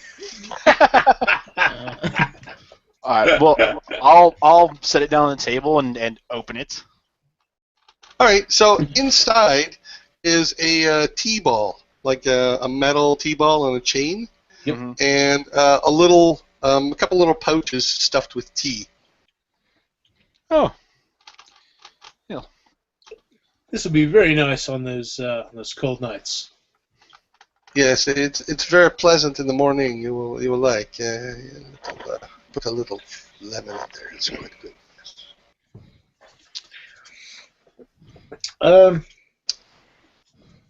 Miss Ferris, you mentioned something about this place across the sea. Where do you hail from? Well, I've lived in quite a few cities there. Lastly, I lived in a city called Braenor, in a island called Norbreck. It is actually quite a ways from here. I sailed for the better part of 10 days. Indeed. I've only heard vague sort of rumors of places across the sea. Your ways must be very different than ours. I did not find it an unpleasant place, but it is very old and well established, and for someone who wishes to establish themselves with a new type of business, perhaps, this land seems more in a growth state, a newer place. I thought I might have better luck here. And, well, indeed, it was Basil who convinced me. We have been sharing correspondence for a few years now, and he told me of this place, and he seems like a wonderful person, and so I was convinced to come over here and become a business partner with him. And Basil just smiles at you all around. Well, what sort of goods do they have that might be coming this way? I'm not a merchant myself, but certainly the idea of trade with a distant and strange land has always intrigued me. I think it's mostly rare and exotic things that cannot be found here. From what Fazil tells me, the land is fairly self-sustaining, but I have made some contacts, including contacts overseas, that will help me bring in some of the more exotic animals if I can grow that part of the business. I'm starting with mostly mundane animals, and I know the business you gentlemen are in, and well, should you find yourselves in need of mounts or gear associated with mounts, then perhaps we can do some business together. And should you need exotic mounts? She looks at Balmera. Sorry, no griffin eggs yet. Perhaps I can accommodate you there as well. Well, indeed, that's very exciting. I should like to spend some time discussing your experiences in distant lands. Well, my shop is open during the day, right next to Fazil's, and we are practically neighbors. Feel free to come down and visit Fazil and myself whenever you like. I kind of smile to her and say, well, then I shall have to come by and visit. Make a perception check. Actually, you can make me an insight check. Oh, sure.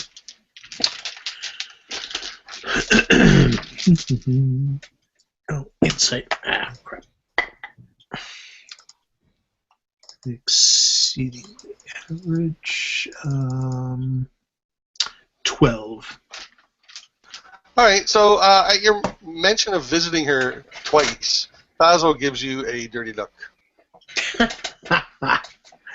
You can. Jaudet, you feel a finger tapping you on the shoulder. I look. I have you pictured as sitting at the head of these table, okay? Oh, yeah. For a minute. Okay. You see Ron, the stable boy, staying there. You have a visitor at the door. I'd lean back a little bit and turn my head so I can see the door. The doors are closed to the three. And right, he stole me a copper. Did he say his name? No, it's your animal.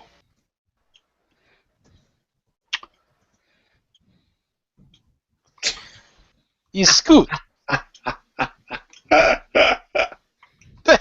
Well, if I could ask for everyone's excuse, I will. It seems that my donkey is followed me here.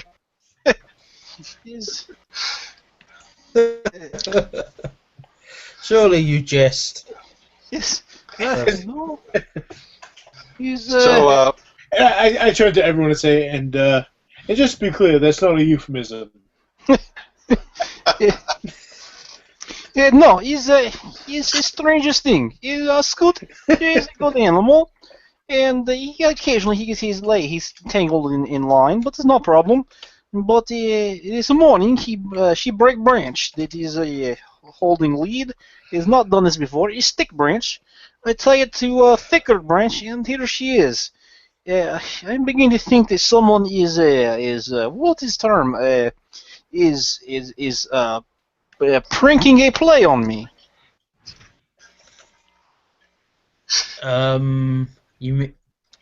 Yes, he was clearly pranking a play on you.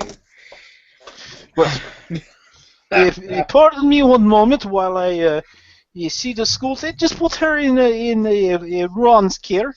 He is a very capable young man. Yeah, for taking care of animals only. Ron looks at you. What? Yes, let's go, Ron. Let's go see the Scoot. Sure. So he leads you to the front door. He's about a 17-year-old human. Right. And you outside the door, you see Scoot, and Scoot still has his leash on, and attached to the leash is the branch that you wrapped it around. It's been broken and chewed off, and there's like a drag trail in the road where Scoot has been dragging it, and it starts nuzzling you. All right, I'll pet Scoot for a second. I'll walk him to one of walk her to one of Ron's stalls, and I'm gonna give her a quick check over because this is not normal donkey behavior, like at all. Okay. And what are you looking for? I don't know. Something out of the look ordinary. At these pig bloods and tell me what you see. She's a super donkey. But yeah, I just give her a quick look over, and I'll take one of a scoop of Ron's feed, and I'll dump it in a trough, and I'll drop a sugar cube into there, and Scoot, is something wrong? So again, she's nuzzling you affectionately. The only thing you notice is bits of tree bark and wood in her teeth. Right, like she chewed the branch off. Mm-hmm. There's something seriously wrong with this donkey. I mean, the donkey is the real psychopath of this party. That's right. The donkey is gonna murder us all. It's the mastermind. He's behind the assassination. That's it. No one ever respected the donkey.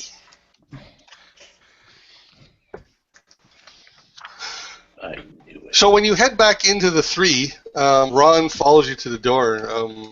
Are you gonna leave that overnight? No, it'll be gone within a couple hours. But here is a silver piece. This is good, I guess. Oh, this is more than it's supposed to be. Yes, Ron. I know it's more than it's supposed to be, but is why I tip you is so that I know you take good care of animals, and because when Scoot comes, you come find me. You don't just send her away. It's okay. Oh, right. Thanks. Uh-huh. So can I go now? Yes, please. Okay, thanks. So he turns and leaves you. Yeah, walking back in. That boy is about as bright as a bag full of hammers. Okay, mixed metaphors. Yeah. So when you get back inside, both Faye and Gwen are at the table, and they're laying down plate after plate after plate. There's a plate full of salmon. There's a plate full of mushrooms. There's roast beef. There's a venison. There's these stuffed peppers. There's even some sort of fish chowder. So I'm looking at it, and I'm very impressed. But I'm also thinking to myself, Faye, I said sampling of, not that we just killed a dragon and robbed it of everything it's ever had. What she heard was come with everything on the menu. Yeah, that's pretty much what she heard. That's fine. All right, so I will. It out. I'll sign for it. I'll come in and I'll.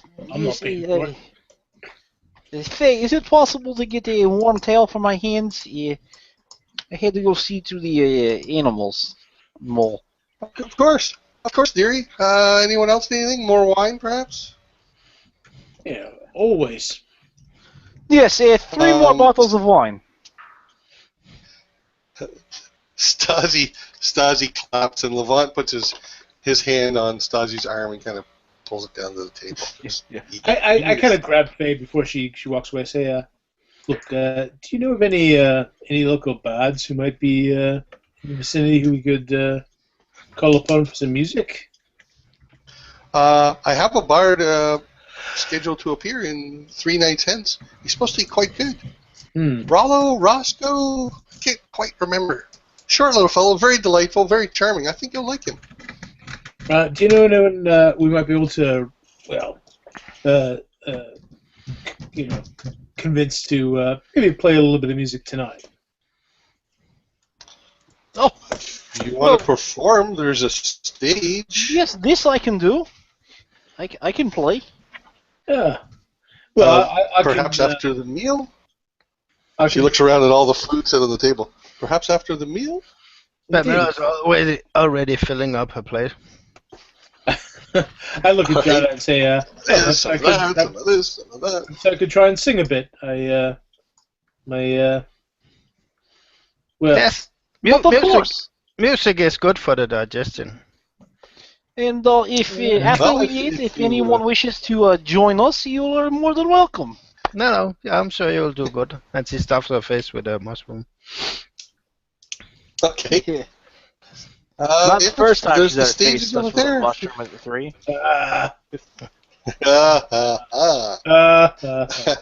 Do you know any? And she can't choose. Do you know any drum songs? So you're in the rock music. Okay.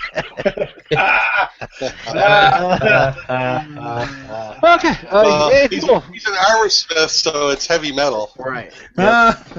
No, I do not know many dwarf songs. Just once I have heard traveling once from home.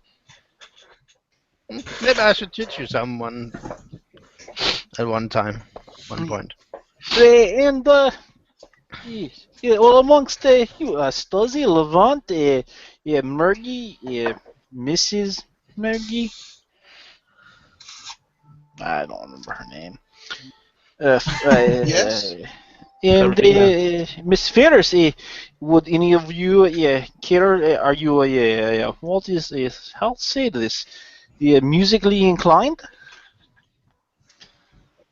Well, my husband and I sing from time to time, but I don't know if we do so publicly. Murgy kind of grins at her. Well, if we get enough wine in us, we might. That is the spirit. Stuzzy says, I will sing. I like to sing. Yes, I will sing. Yes, more wine, and then I will says, fill up the glasses. We open tomorrow morning, remember?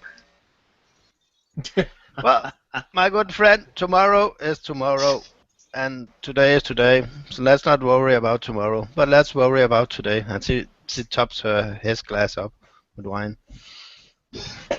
Yeah, try the mushrooms. And she dumps some mushrooms on his plate. Very good. Thank you. Thank you. That's kind. So, Faye brings 3 more bottles of wine. You guys continue to feast. The evening goes fairly well. There's no more real surprises. During the dinner, Fazal mentions to you,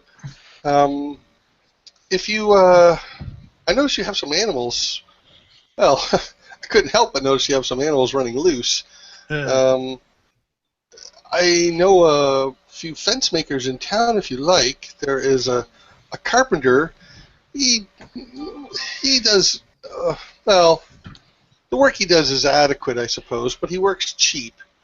And if you're looking for anything high quality, then, well, no one builds like Rogie. And several of the other merchants, they all agree, oh yes, Rogies. No, adequate and cheap, that's us. Adequate and cheap, that's us. Yeah, it's our middle name. Although I believe we have some supplies, don't we, Jodette? Yes, some.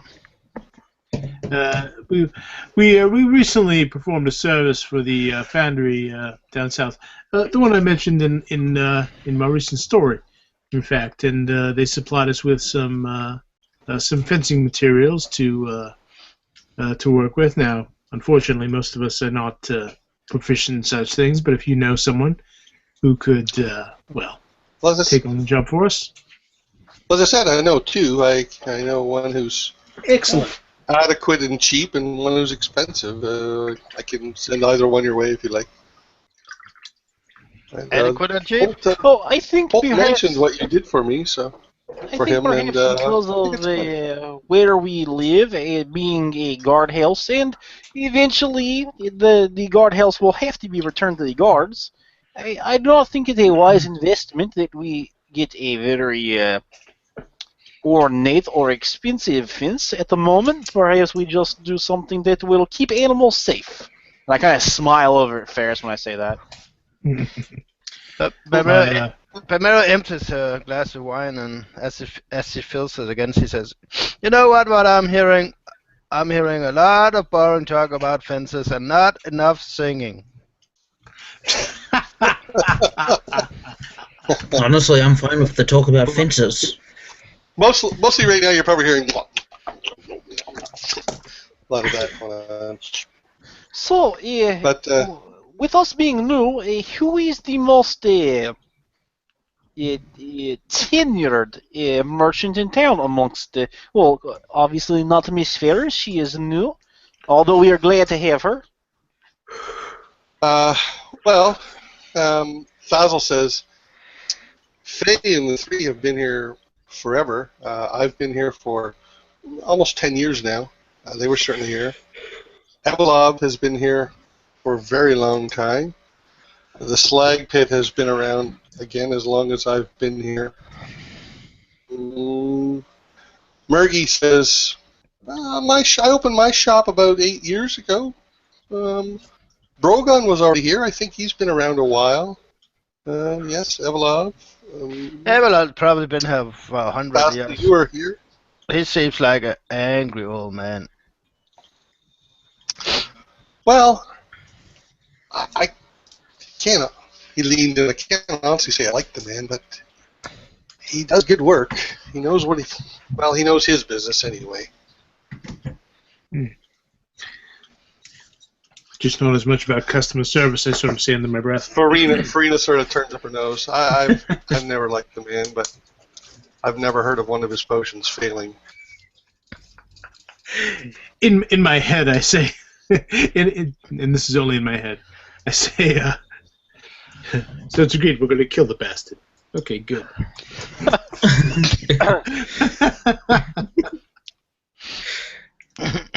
Roll to say it in your head and not out loud. I made sure I did that. So, Faye comes and starts taking plates away. Most of the NPCs are sated, at least as for food, anyway. There's still, like, you know... Wait. There's What kind of Right. party is Still this? fair. I mean, you know, we agreed to feed them and give them drinks, but I don't think any of us agreed to go beyond that yet. I'm not saying we're not. I'm simply saying that, you know. They've had their we haven't got that fill far of yet. food. They've had their fill of food. Right. Sated on... It was a full party. There's still a fair bit of food on the table. I'm We're going to take that to go. No, there Well, isn't. actually, Maybe not. I'm gonna lean into wow, not Faye, Gwen, and Yes? Do Gwen. quietly, I'll you know, maybe as she's walking by, I just sort of lean over and I'm like, "Is it possible that you put the extra food in small bag for me? This was little more than I was expecting." Oh, yes, of course. There's no point in letting this go to waste. Please. And I smile at her and As you kind of look over and Grim is sort of like he has two his, thumbs up. Like, well, he has his water skin sort of like hanging aside, and he has like the remains of the wine bottle he's sort of pouring into his water skin. classy. Right. Hey, we haven't made a name for ourselves yet. You know. So, with us being new in town, and with most of you being very well established, I would like to make a not a toast. Toast is the wrong word. But I want you all to know that if is ever something that we might be able to do to help you, our services are there. And I figure this is good time with important people in town, and I kind of lower my voice a little bit, with other people around to overhear, that this is good time to say that we are not afraid of what is going on with guards leaving and strange things happening in town. And I think it is good if people here and also the mayor, that he knows that that the backbone of this town, and as everyone knows, the backbone of any city, of any country, is always its merchants, its craftsmen. That we are not afraid to stay here. We are not afraid of what will happen, and I think that this will help the people of the town to know this. And that is part of why I wanted all of you to come, so that people can see that the merchants of the town are just as interested in the welfare and protection of the town as the what would you call us? We're not adventurers in true term. We are more localized. What is the term for this? And I kind of look to Well, the here they would. merch. Well, yeah, I mean, anyone Well, can chime in. I kind of look to the merchants to chime in with what they think is an You're- acceptable term for us. You're problem solvers, aren't you? You solve people's problems for them, don't you? I mean, I can supply leather, but unless your problem is that you need leathers, I can't really help you. My wife supplies furs, and they supply fine clothes and mounts, but none of those things solve problems. They're merely tools to help problems get solved. So Yes, but what if? Look, we are all businessmen here. Every one of us. I look at Belmera and Tolrun. Each of us have specialized abilities in the Tolrun. He is very good warrior. He comes from a life where they train for perfection. This is his what he seeks in life. But as merchants, as businessmen, we must be as quick with our words and as we are with our gold. And so I wonder, is problem solver best term? I don't want people to think that the only time that we are around is when problems are. This is not true.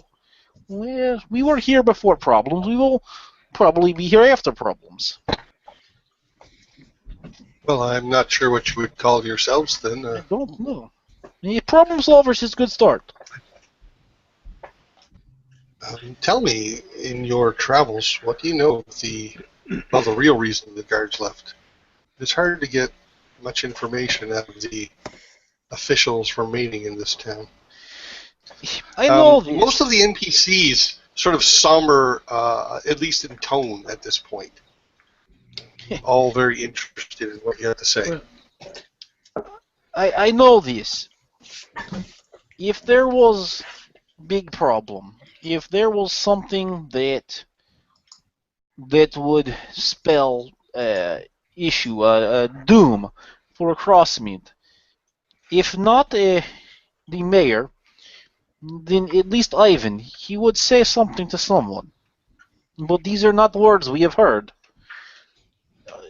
The guards, they are part of something larger. They have been called to do something good for the entire kingdom, and is not pleasant thought to think guards are gone, but is good thought to think that when guards come back, they will return heroes.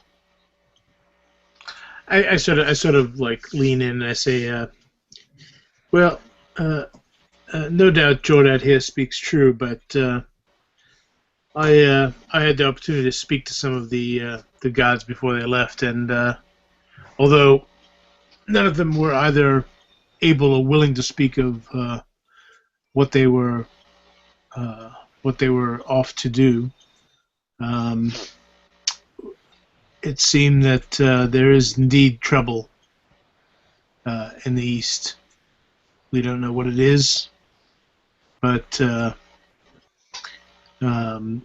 it is indeed possible that grim times may descend upon Crossmeet. And I suppose if you could call us anything, you could call us guardians. Well, this is our home now, as well as it's yours, and we'll do what we can to keep it safe and prosperous. Well, I'm glad you're here. She looks at you, Jawdad. She says, I hope he's wrong, though, about Grim Tides. I think Ivan is a good man, but I'm not so sure how forthcoming he would be. He might see it as scaring the populace if we were to let them know. Blah. You know, the people in charge will never tell the people what's really going on. So it's probably Well, that something with... includes Ivan, right?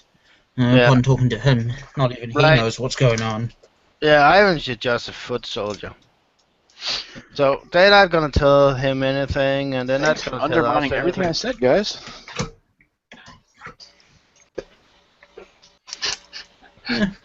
So, No problem.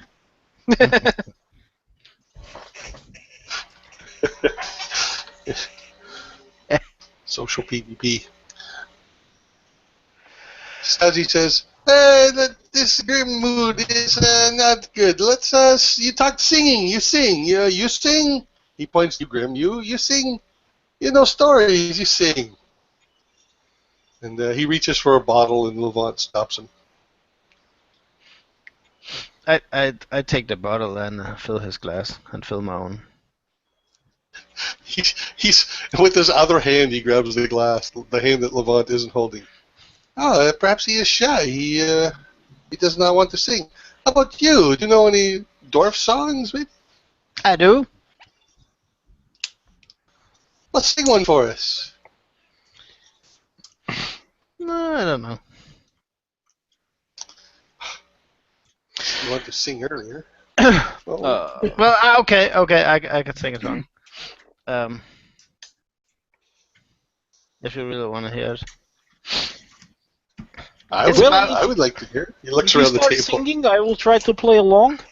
Okay, it's about a wizard and his horse. And she empties the glass. And she gets up on her chair and kind of wobbles a little. Can't wait to hear this. There is stage over the whatever. Yes, there's a stage by the fire. Oh, you want me to go up on stage? Yes.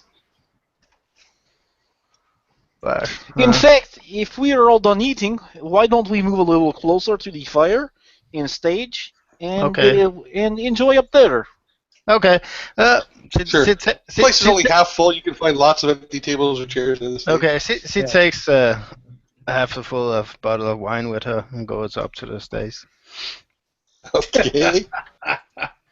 I'll follow her up. I will also follow her up. Most of the patrons in the tavern are curious now. I lean into Belmir. I say, "What sort of beat do you need?" Huh? I don't know. Beat rhythm. I don't know. I look over her and meet eyes with Grim. Yeah, Bill Miller, you just start singing. We will join in. I'll do that. We'll match it. She empties half of the bottle and puts it down on the stage.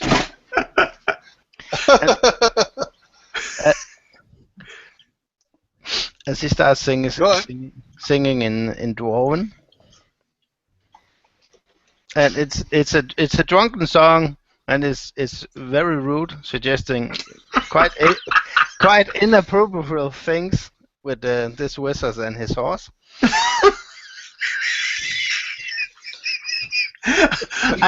As she starts singing, I do prestidigitation, and I kind of start this like boom, boom, boom, boom, this sort of like beat that matches the rhythm of her speaking, and I kind of swirl these lights up, kind of around her head, and I'm sort of standing behind her doing this kind of serpentine, movement. Do you want me to make a performance? As you relate your raunchy tale, a few of the it's a patrons song. get up and... Okay, song. A few of the patrons get up and leave, but more seem to be interested and entertained. Patrons from the tree or anyone from our group? Nobody seems particularly overtly offended by from what he's saying. Right. Just amused, perhaps, to various And maybe degrees. they don't speak Dwarven, so that helps. Hopefully, that's Do you want me to make Probably very few do, in fact. a performance? So Go ahead. And I'll go back to the table, Rob, and I'll actually, for the first time ever, pull out my little instrument I carry Okay. Hey. I said little. You're okay. This is a wrong bar for that, pal. Okay, I rolled. What is it? The instrument. It's Yeah. it's a cannon. It's like a zither, if you're familiar with those. It's an Egyptian like string instrument. Okay. Yep. Right on. Yeah, I gotcha. Yep. Cool. What'd you get, Belmar? 15. All right. So I'm gonna say that maybe singing wasn't that good, but it was sung in an entertaining way. Or if you want a nice singing voice, you can. I don't know. I think of Dwarven singing, the cross between sailors' chanties and playing on opera. So. Dwarven singing, rock, mine, It's gold, probably bill, rock. sound like a mix between Eric Idle song and Wagner.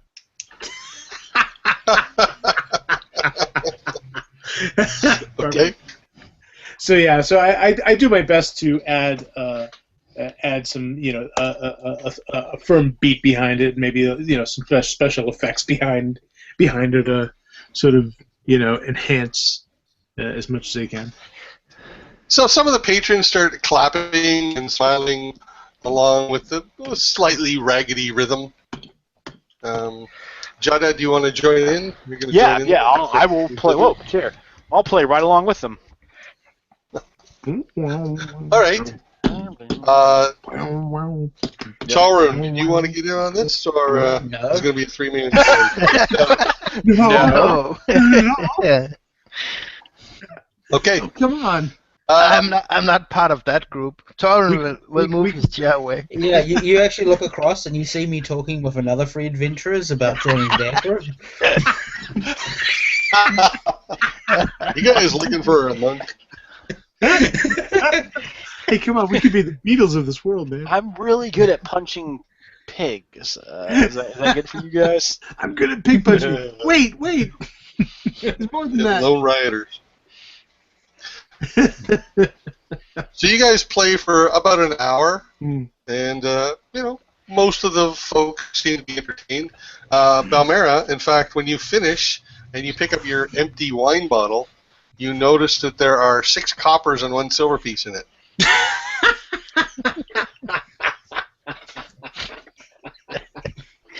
Hey, this pays more than adventuring. And it's significantly less dangerous. Yeah. Slightly. Unless you suck, and then you're playing Alabama. Yeah, good point. See, when they're done, she does a little bow and leaves the stage. So there's again some ragged applause there. Stasi says, "Oh, that was some most entertaining. I'm really quite talented." Yeah, it's Perhaps not we our should forte, make it but about being a performer. it's not our forte. But we can make some pleasant sounds now and again. We appreciate your indulgence. Ferris says, "I've had a delightful evening, and I want to thank you all. And I think I'll take my leave of you, gentlemen, and Lady Balmera as well." And she nods to you, Balmera. And I'll bow to her and take her hand and kiss the back of it. Fazel kind of grabs her hand of yours. Yeah. Thanks. As he does so, I say, my apologies, and I'll take his hand and kiss the back of his as well. Yeah, thanks. I got that too. Thanks for the meal. It comes over to Dodette. Again, thank you indeed.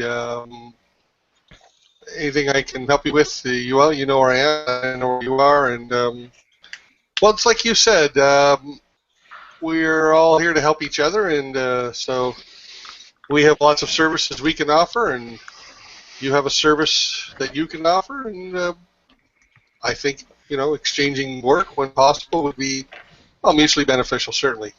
Indeed, Bamero gets up and in her hazy mind, she's kind of like when in Rome and figures this is what humans do. So she takes Fazel's hand and kisses him on it, and she takes Pharaoh's hand and kisses her on it.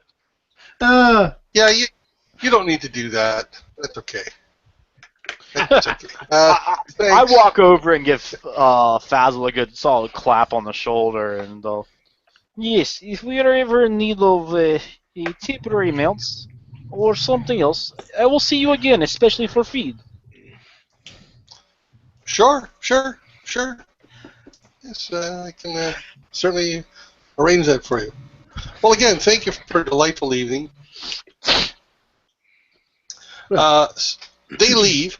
Stasi and Levant get up. Levant is fine. Stasi's a bit wobbly on his feet, and Levant is helping him.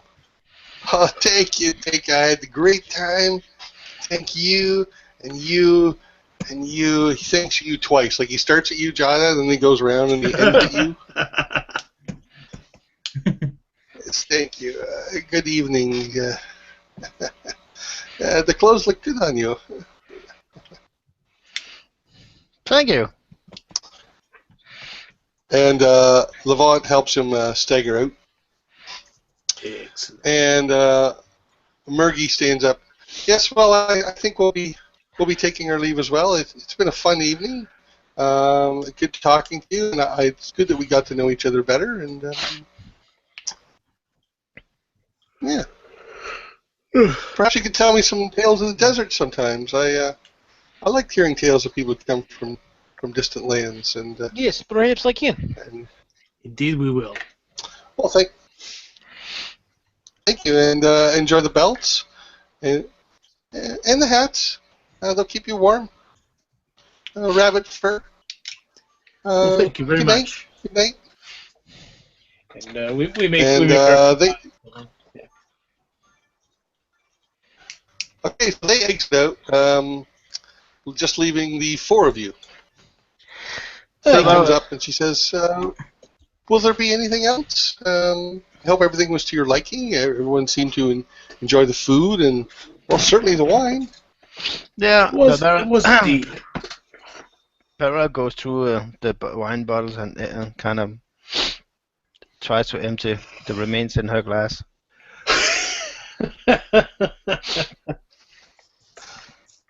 Reaching over to a nearby table. There's probably enough for about 3/4 of a bottle if you put them all together. Yeah. That's a fine meal. You're a wonderful cook. And you, Gwen, is a wonderful... whatever it is you do. I think she raises her glass. Gwen is carrying a sack that she's struggling with. She carries it. She manages to not drag it, and she carries it with some difficulty over to you, Jodette. All right. Here's all the leftover food you wanted. Yes, thank you. Excellent. Well, that'll keep us going for a good week. Yes. It weighs about maybe 8 pounds. It's actually not that heavy. 8 pounds of leftovers. All right, a day then. 8 pounds of leftovers. Inside, you're going to find several wax paper wrappings, all kinds of them. We'll give the tips you got from singing to Gwen as a tip. Oh, nice. And it's all covered in, like, it's got a few drops of wine still on it. It's wine. It's all sticky coins. Hey, she works at a tavern. She's probably used to that. Come on. Yeah. Be honest, And Faye says to you, Jodette, that's just a matter of the bill to settle up the area? Yes. I begin looking through one of my pouches, awkwardly. 6 bottles of wine. Mm-hmm. And, let me see, there was the salmon and the sand salad, the mushrooms, and the venison. The soup, peppers. Oh, yes, right, thank you. Whose side are you on? That will be 4 crowns and 5 nobles, please. Oh. Wait, I'm sorry. That's not too bad. In layman's terms, that's 4 gold, 5 silver? Yeah. Yes. All right, I Just hand her 5 gold. Nice. 5 Thank crowns. you, dearies. It's been a fun evening. Anytime we can help you out with a dinner meeting or a party or anything like that, you just let old Faye know. I'll be happy to help you out. Very good, Faye. We appreciate your efforts, and we will definitely take you up on that again. Mm-hmm. I think perhaps Okay, we turn you this have a in, good evening, though. perhaps we turn this into like a once a month thing. Maybe. Oh, yes. I don't say that sounds like a We good can certainly idea. accommodate you here at the 3, dear. Personally, I think we should be drinking at least once a week. Oh, we'll be drinking more than that, but as far as with others like this, I think he's what he's talking about. Oh, with the others, yeah. Yeah. Yeah, we can drink every night if you want. So after all the wait staff departs, I kind of sit there, sipping the last of my wine and relaxing. When Faye goes, Bamero kind of stumbles out of her chair and runs after her. Faye? Yes, dearie. Do you have any coal? Coal? Hmm? Well, yes, I have some coal for the fireplace. You think Some I for could? the cooking. You think I could buy some of you? Well, I don't normally buy coal to sell it, dear. I buy it to keep my fires and cooking stoves hot. Sometimes guests want hot baths. That requires a lot of coal, too. I suppose I could spare you a little bit of coal if you're cold and to get you through the evening. I don't want to normally try. sell it. No. I put my arm around her shoulder. No. I need to. And the last thing that Grim hears is that Bamero needs to borrow a brazier, and they kind of fade from hearing distance. Yeah. Okay, so what Bamero wants to do is buy some coal and some herbs and borrow her brazier so she could cast a spell. If you mean like a handful of coal and some stuff, she'll give you that. I have no idea. It says it has to be 10 golds worth. What are you trying to make? She wants to cast Find Familiar. Ah, okay. Oh yeah, I imagine it's just like a pinch kind of thing. How much gold worth of coal does it say? 10. That's what I thought. 10 gold pieces of coal. Jesus. Well, it's like materials, though, isn't it? I think. Yeah. You also need some herbs. Yeah, so I'm guessing that the expense is really the herbs.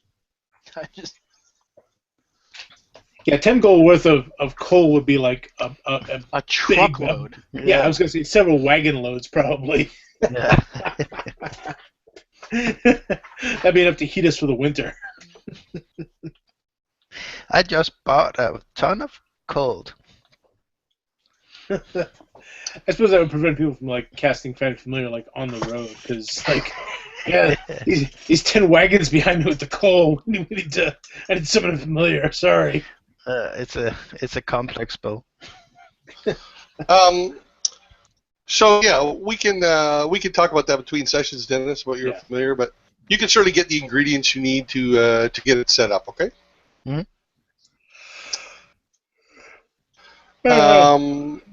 I kind of sit back and muse, like, it was sort of enjoyable being up on stage performing. Have you done that before, Jordan? Are you guys back at home, or are you still hanging out at the 3? No, we're just kind of wrapping up at the 3, I guess. Yeah, I mean, this is probably like the conversation while I'm picking up the empty wine bottles and taking those back with us to use as candle bases, and we're walking down the street. I'll grab a scoot, and we're... Yeah. All right. Well, 5 of them are empty. One still has half a bottle of wine in it that Mara has. Yeah. I'll make sure Balmera gets that. Yeah. Yeah. So they say. So Jordan, have you performed like that before? Yes, somewhat. This has been a long time. I really enjoyed that. I should like to learn how to play an instrument. What is that you were playing? It is called a canon. Oh, indeed. There's quite a nice sound to it. I might lean more towards something more portable, but it's a very nice sound, I have to say. But Mara will staggle along behind you. Yeah, we should do a band. Totally.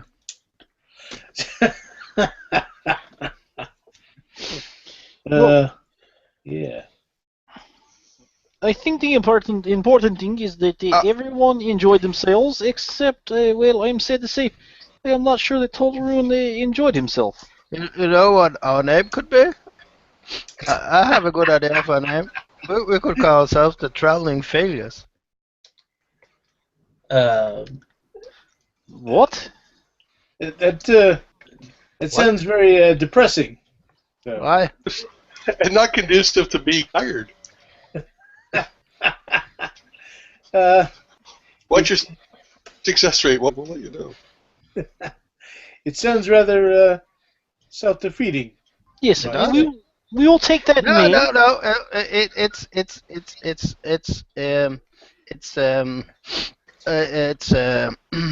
What's the word? It's ironic. Funny. No, it's not. Yes, it is. I look around at John. You know what? Miller, you are always full of ideas. You're full of ideas. We will take that idea and we will put it on board. No, we will not pin anything. I'll go around telling that's how they know. Because I tell you what, and she's almost screaming this on the main street. I'll tell you what, you human types have absolutely no sense of humor. Whoa. Bram is walking by when you say it and he goes, oh, you can say that again. He keeps walking. Well, all right, look, Belmira, we'll sleep on it and we'll think about it, all right? Yeah, I don't feel so good. Yeah. I lean into John. It's like, nah, we're not using that name. Do we have any more of that ointment? I again lean into John. Don't give her any.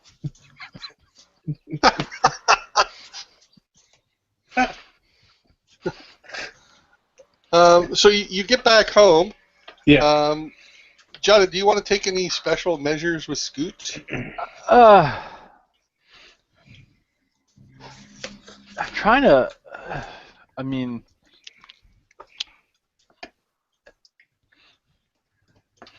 You have to hog tie. You have to hog tie. Why don't you just have her sleep with you? Why don't you just right, I'm just gonna put her in Balmera's bed. What I will do is I'll fasten her to the tree. I'll use a length of leather cordage and extend her lead a little bit and fasten that to the actual tree, and then I'll put a bucket down, and in the bucket I'll put some salt licks, some runty carrots, and some sugar cubes, and some water, and another one with water. Just leave it near her, and I'll brush her down a little bit before I go to inside for the night. Okay, so that goes fine. Clearly, she's a little reluctant to see you go, but aside from that, it goes fine. And so the four of you are back in your house. It's fairly late in the evening. Do you want to do anything else before we pass the night? Not to me. No, I think. Okay.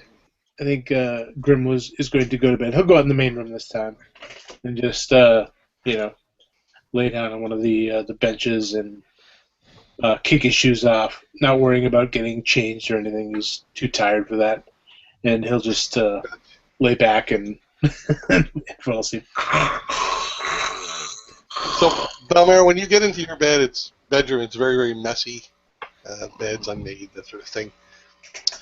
The evening passes without incident, and it is the next morning, the morning of the 23rd. And who wakes up first? Probably me again.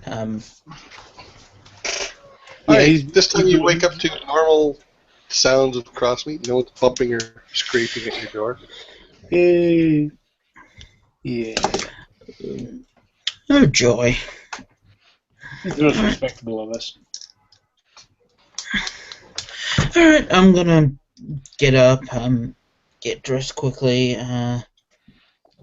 put on weighted training gear, and go for a morning run. Hopefully before Graham wakes up and cooks breakfast, or whoever. Okay. When you leave, he's still snoring. You jog around the town without incident. You see a Dane on guard. You get killed jogging around town. You die of exhaustion. And that's the last you ever see of Paulrin. He just like in Forrest Gump, he just keeps running. So, He comes back to the house, it's on fire, he just keeps running. Screw I it. was running. My master told me they were my magic shoes. He just looks back across me then and just think, you know what, fuck it, and just keeps running. That's it. He's already fishing around for new parties to join, so wouldn't surprise me. So the rest of you wake up. I want Balmera and I think Grim to make me a Constitution saving, please. You both advised fairly heavy yesterday. I'm not drunk. Here means death, yes. 20. Save or die. Save or die. Hangover death. An extremely average 10. All right, so you got a bit of a headache. Balmera, you're okay. So you just got like a bit of a headache there, Grim. Dry mouth, that sort of thing. The morning comes without incident, except Tarun is nowhere to be seen. But Mara doesn't notice that. She'll just go out in the kitchen and look at Grim. Where's the breakfast? Tarun was The bag over there by the fireplace. It's in the pouches and sacks over there in the pot. I thought you were cooking breakfast. I'm not cooking breakfast today. Wake up! And she kind of kicks the couch. I say, well, look. If we're going to have any kind of reasonable cooperative living experience here, I think we should, maybe divide up our chores a bit more evenly. How about you make breakfast this morning? Okay. You make all the meals, and I'll do all the eating. Go all this trouble to eat the food. She goes over and takes out the bacon, whatever we. Yeah, we still have a whole roll of bacon that's still there. You still have all kinds of leftovers too. Yeah. And she cooks up some bacon and takes some of the leftovers and heat it up. I'm gonna say this is all maybe stuffed down your little cold shaft there. I'm assuming that's where you'd keep it. Hey Graham, do you know if you have any brandy? I don't think so. Jada, you wake up to the smells of reheated salmon, which Balmera is making for breakfast. Now I'm supposed to cook bacon without brandy. Okay, salmon and bacon. And that's why you are cooking salmon, because you couldn't find the brandy. All right, well, I'll get up and come out and pinch a little bit of fish, and then go out in the back and check on the animals. Okay, so the animals are all fine. Where you wrap Scoot around the tree, you can see the bark has been stripped in a wide. He's still there. The leash is still there and all that, but you can see that the bark has been stripped in like a wide swath where the leash is. He's pretty much girdled the bark of the tree. It's just a little tree, mind you. It's like maybe 4 inches. Right. in diameter. Right. I'll get a Grim a plate of food. He's braying and nosing at you. Yeah. Well, thank you, Bomare. All right. Well, I'll mess with her for a little bit and see to the horse and the other animals. So, while you're feeding the other animals, you catch her head, in your pocket and fishing out a carrot. She's jams her head right into your pocket. She's addicted to carrots? Could be worse. All right. Well, I'll let her have that one. Her and Bugs Bunny both. It's psychedelic for the carrots. Okay. So, back in the house, Talrun has returned to a house smelling of bacon and fish. Unfortunately, it's already been eaten bacon and already been eaten fish. Yeah, just the smells of. That's all. Right. The actual bacon and fish are gone. That's it. I'm sort of leaning back and I give a nice, satisfying bacon burp, and I say to Jada, this sort of business dealings is fine and all. It's not my thing particularly, but there's got to be some larger sort of payoffs we can sort of seek out. I mean, my master used to talk about going on adventures to ancient tombs and lost caves and things of that nature. Well, I do want to do that. Sounds horrible.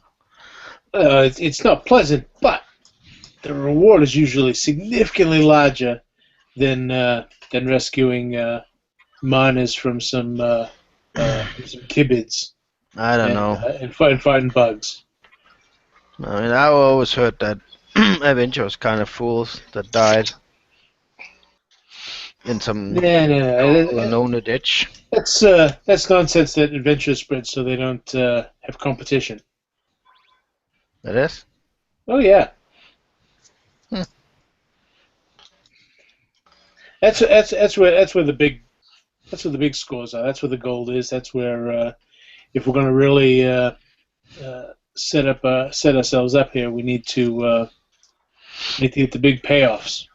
Okay. Now, as important as last night was to sort of set ourselves up as upstanding members of the community, I think we need to start fishing around for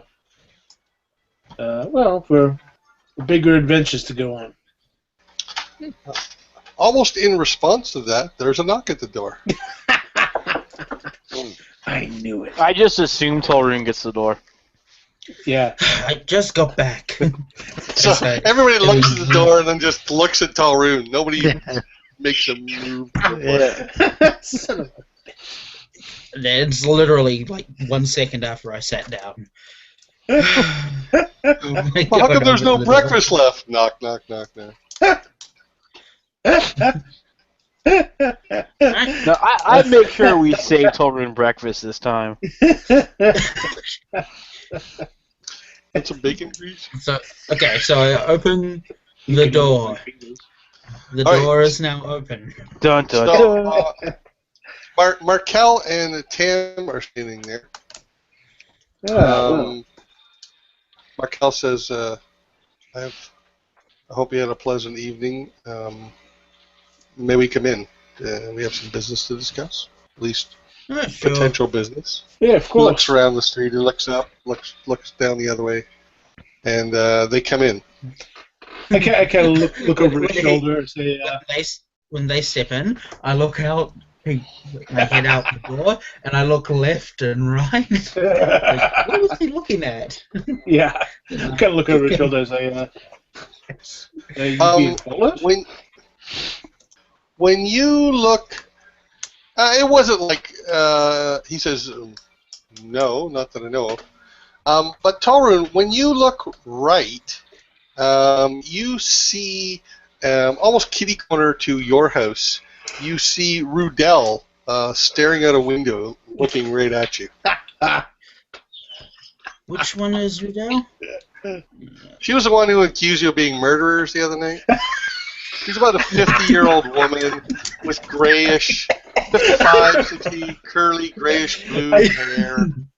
I think tomorrow night. Now, Rob, I think tomorrow night. does her husband like put his hand on her shoulder to tell her to stop? And do I recognize her husband as being the guy who tried to fight me at the rally?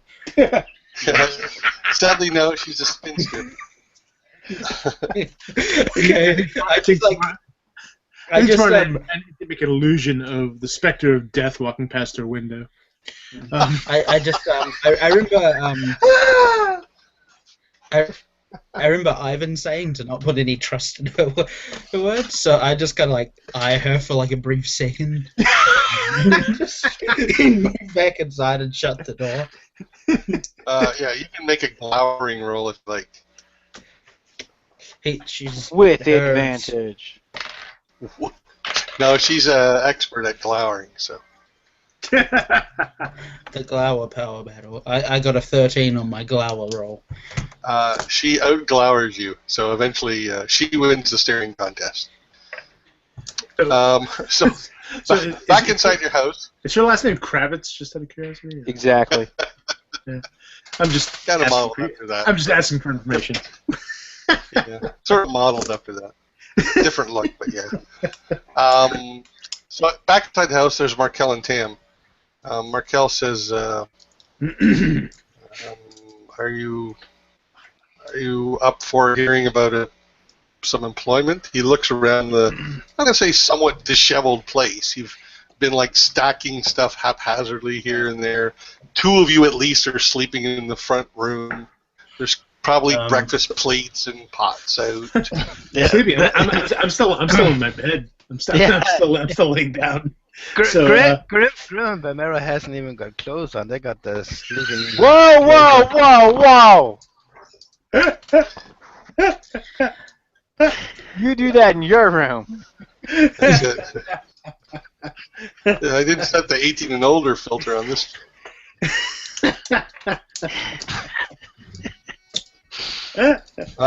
So Markel says to you, perhaps we should come back at another hour?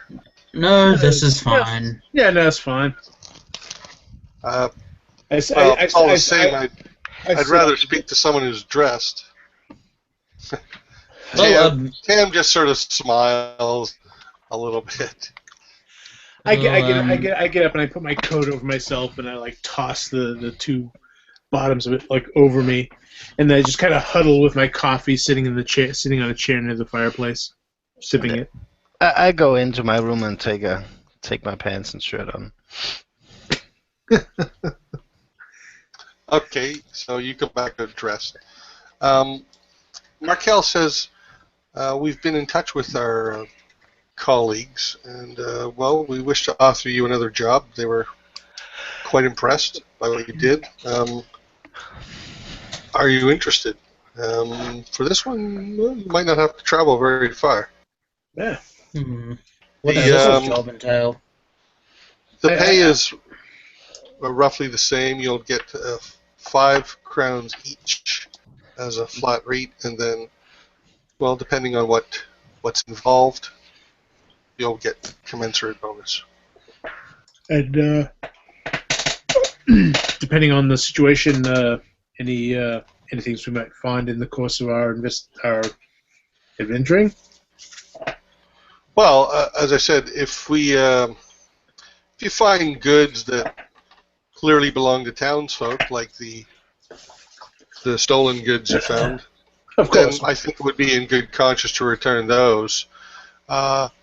We only seek information. We don't care for any. Well, again, assuming it's come by in a moral fashion. No, we're not looking for any sorts of return. Just information. So, what do you have for us? Well, another member of our group is a wood elf named Firel. He pretty much insists on working alone. He's rather aloof that way. He tends to do research for us, history. Occasionally, he'll travel to other towns, libraries, seeking out places like that. It's not uncommon for Firel to be gone for 10 days at a time, but, well, it has been almost a month since we've heard from him, and we're a little concerned. Things could be fine. We don't know exactly where he was last, but we do know his travels took him both north and south along the coast road. We checked his house here in town a few times, but no answer at the door. Was he working any business for your organization? Yes, he was working with us. Again, historical research, seeking out libraries, hints of the past. You said you knocked on his door. Did you go inside? No. But we're wondering if perhaps it's time to do so. Perhaps. So this is to...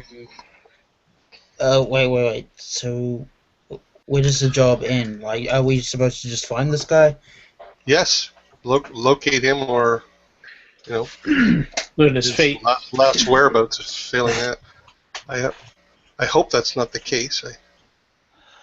Well, if Let's go then. If we could get as much information about his business as you might have, adventures he may have been on, leads he may have been given, that sort of thing. Well, I'm not at liberty to provide all the details of what he was looking for, but suffice to say it was historical research. Well, I understand your need for secrecy, but if you could tell us where he went, certainly that would make our job a lot easier and ultimately make your results more effective. If I knew, I would tell you. I can tell you that in past times his travels have taken him to Cerner, Bryce, Gothnog once. He even mentioned possibly visiting Allure, which, as far as I know, is a city closed to outsiders. But do you know when he was last? You don't know when he was last seen? Well, we last saw him not quite a month ago here in town. Do you know of anyone else who might know of his whereabouts? Confidants, people who he might consult with? His house is next to Brogan's shop. They are friends. Perhaps they spoke. As far as I know, he did not have another friend in town other than us. Elves here are extremely rare, and I don't think he liked the attention in the stairs. Well, I'd say that's pretty flimsy clues you're giving us here. As I said, I understand your secrecy, but at the same time, achieving results with this little information is not. Well, perhaps we could find more information at his dwelling. Yeah, but why haven't you looked for him yourself? Well, as I said, perhaps it is too soon to be concerned, but perhaps now is the time. It wasn't uncommon for his I research. understand that, but why haven't you looked for him yourself? Well, we first came to you to see if you wanted to help us in the search. I thought you were looking for work. Yeah. We have not begun searching for him before today, if that is your question. Very When well. they turn up, and things could be fine. As I said, it is not unusual for him to be gone a 10-day at a time. Gothnog is certainly several days travel. How does he look if we find him? He is the wood elf. I know no other wood elves. Does he have any distinctive markings on him, clothing, other things that would identify him? Should his body be, in the and I kind of lean in the worst case scenario, should his body be mutilated in any way? Is there any other way we could identify him? He's slender, fair-skinned. Hair is off blonde. Any tattoos, amulets, anything that he might be wearing? He wears a small symbol of a rabbit around his neck. Excellent. He only ever said it was a reminder of his homeland. I take out a small notebook and I jot that down. Say, well, that's a good place to start. And what is his address? It was next to Brogon's place. In fact, I'll show you. He lives right here. Right there. That's Firel's house. Cannot Okay. see that. Yeah, hold on. Sorry, I'll do it again. Yeah, I'll please. zoom in. Right here. Okay. That's Brogon's Okay. house. Mhm. That's Brogon's shop. And that's Firel's house. Hey, he has a bigger house than we do. Yeah, that's probably not the scale. I probably got those switched. But anyway. That's right. Anyway, Actually, I'm mistaken. This is Firel's house. Brogon and his house are. Brogon's house is here. Brogon's shop is here. This is Firel's house. That's why it's colored. Gotcha. Well, all right. So it's the shaded brown one? Yeah, the colored house beside the shop. Yep. Okay. So I say, all right. And one more thing, if you could let Ivan know that that we are going to be looking into his house. Well, I don't know that I can get permission to allow that. I mean, maybe Ivan can be convinced, but I'm not certain that I can convince him. Oh, I'm sorry. I thought you were. I thought you were better in with the town than we. That's fine. We can talk to him. I kind of lean over to him. Do you think we can convince him with the information we've been given? Tam says, I don't want to suggest anything out of hand here, but asking Ivan for permission to see inside the house is but one possibility of seeing inside the house. I'm not suggesting any crimes or anything now. Ye proceed as ye see best, but asking Ivan's permission is not the only way to have a look inside, should we need to. Okay, so let's say we we go out and look for your friend, and you also look for your friend. And if you find him, will you still get the 5 gold? The way this organization works is you get the 5 gold as a flat rate. Even if you come back with nothing for the day, nothing for your efforts, you will still each get 5 crowns. Okay. We will come with you if you wish to speak to Ivan.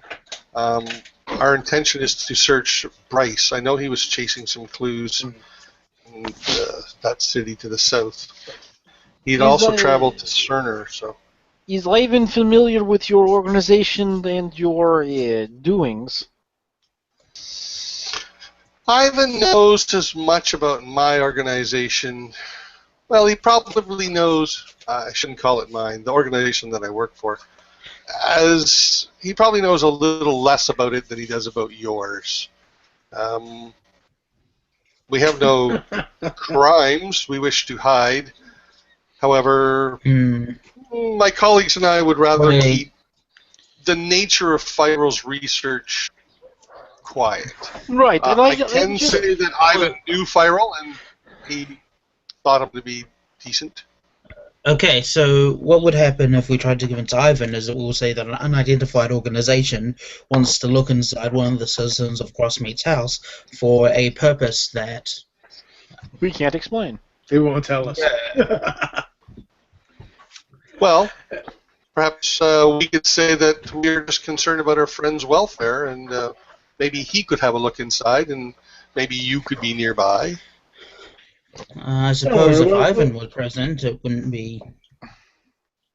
Exactly. I think we can take care of this. You can count on us. We'll look into this, and we should unless our information leads us out of town, we can report to you this evening. Is there any place in particular that we should look for you? I'm afraid we won't be in town this evening unless you find evidence to the contrary. We plan to leave town within a few hours to head south to Bryce to see if he's there. Oh, very well. So we'll go immediately and see about investigating his house then. Now, my patron has instructed me to, leave the method of procedure up to you. Do you want us to come with you to speak to Ivan? No, we have a fairly good relationship with Ivan. I think we'll speak to him and deal with setting that up. Okay. I look around to my companions as if to make sure that they're on the same page. I nod. I just nod to agree for you. Okay. Mm-hmm. Tam approaches you, Jadette. She says, "Know that Fyro is a dear friend of ours. Please do what you can to find him."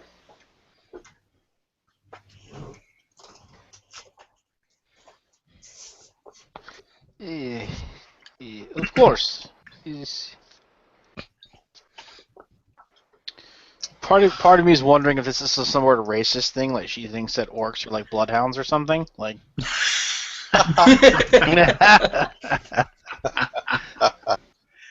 who's a good orc? Who's a good orc? I'm a good orc. I'm a good orc. That is an awesome idea for orcs. All right, so we'll see them out, and once we close the door, I'll kind of turn to look at my companion and say, So they wish you luck before they go. Nod politely. Hmm. Say, considering the nature of this, I will. I think we should take a vote on it, but I suggest we at least mention to Ivan that we'll be investigating the situation. I don't think he'll have a problem with it, but we should at least let him know so that we're not arrested for breaking and entering.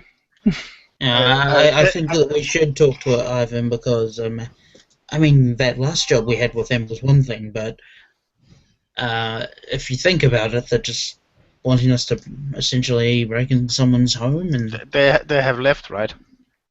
We saw them out already. They're both peering in the window. they're both at the window, and the lady, Mrs. Kravitz is at the window too. I think there's no way that Ivan will accept that excuse. You don't think so?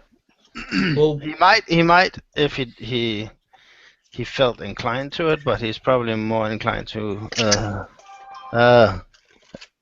actually do anything.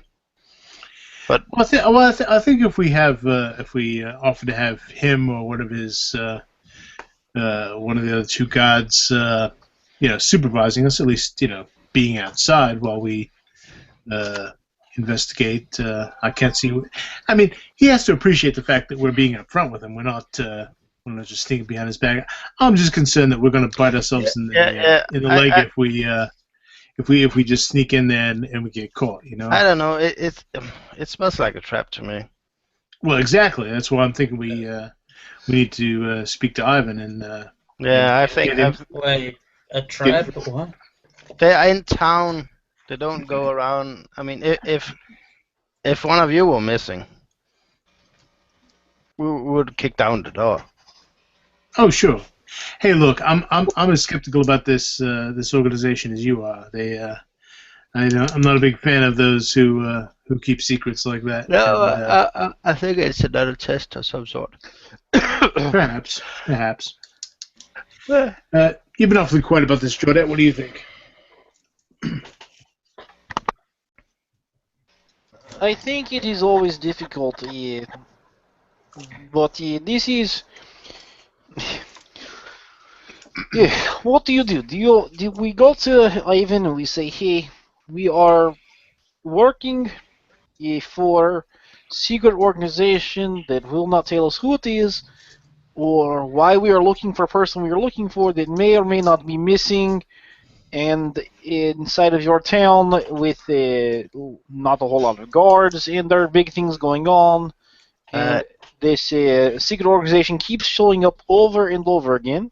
I think. Do you mind if we go look in empty house? Yeah. This is option one.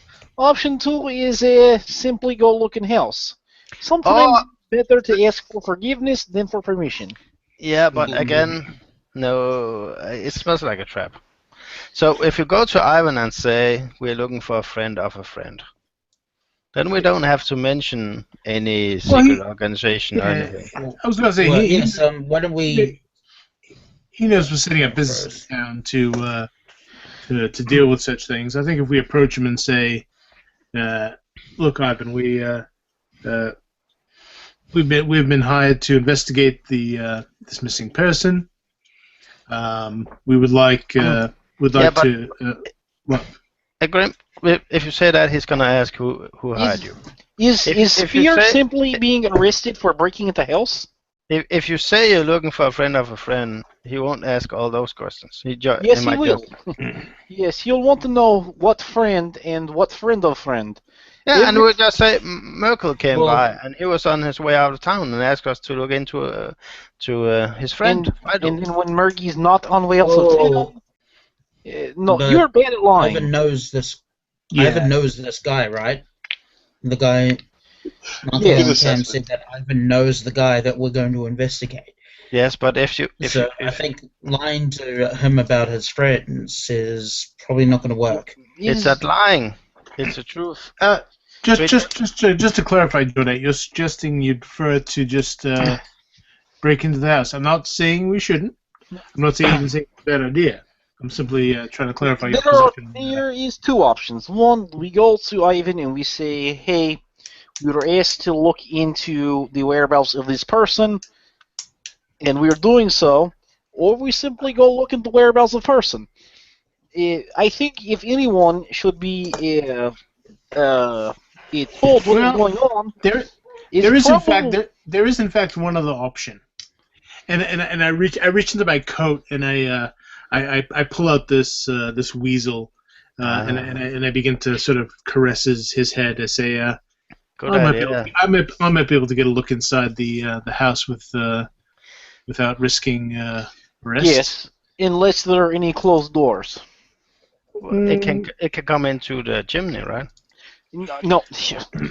Yes, but if bedroom door is closed, Weasel's going to gnaw it open? I don't know. Look, you'd be surprised what he can get. I'm just saying, if we break in and it goes bad, then we are the ones who get caught breaking in. What? I don't understand what is going to go bad. You're expecting it to be trapped or alarmed? Well, explain me what is going to go wrong if we go up to Ivan. Nothing. He says, no, you are not guards. You do not look into disappearances of people inside of my town. I will get to it. And we say, okay, that's fine, and then we earn 5 gold. But of course, hasn't he also said that he's looking for us to sort of help keep the town safe? Yeah, It's not kind of it's look not out for trouble. like we're asking to beat up some thugs here. We're just asking to investigate a house. Yeah, that's true. We're even offering to allow one of him and his guys. I think this is pointless conversation. If we are literally sitting here saying, do we want to go ask for permission to go look in house? If this is what we do, then we do it.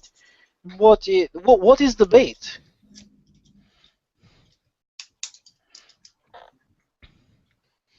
Debate? Yes, exactly.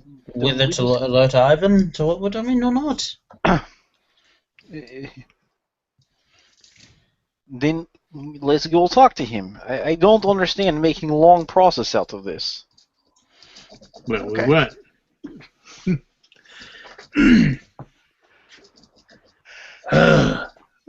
We're still on breakfast, so.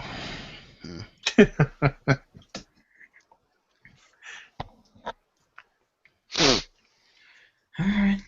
Except we're no longer being watched by a GM. Here he is. So, What have you chosen to do? I've voted for talking to Ivan. Yeah, I guess the consensus is to go talk to Ivan. Well, I was going to say, if you guys want to go talk to Ivan, I can go over near the house and... I could go sneak a look.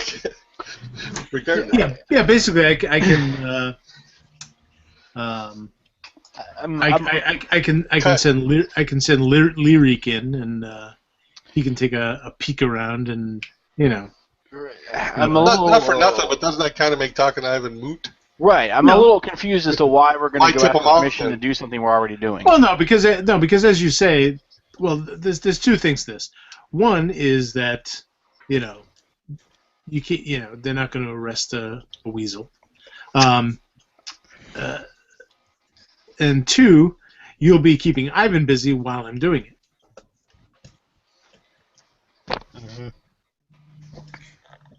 So we want to Ivan do this go there in by- a clandestine way, and the asking for permission is simply distraction.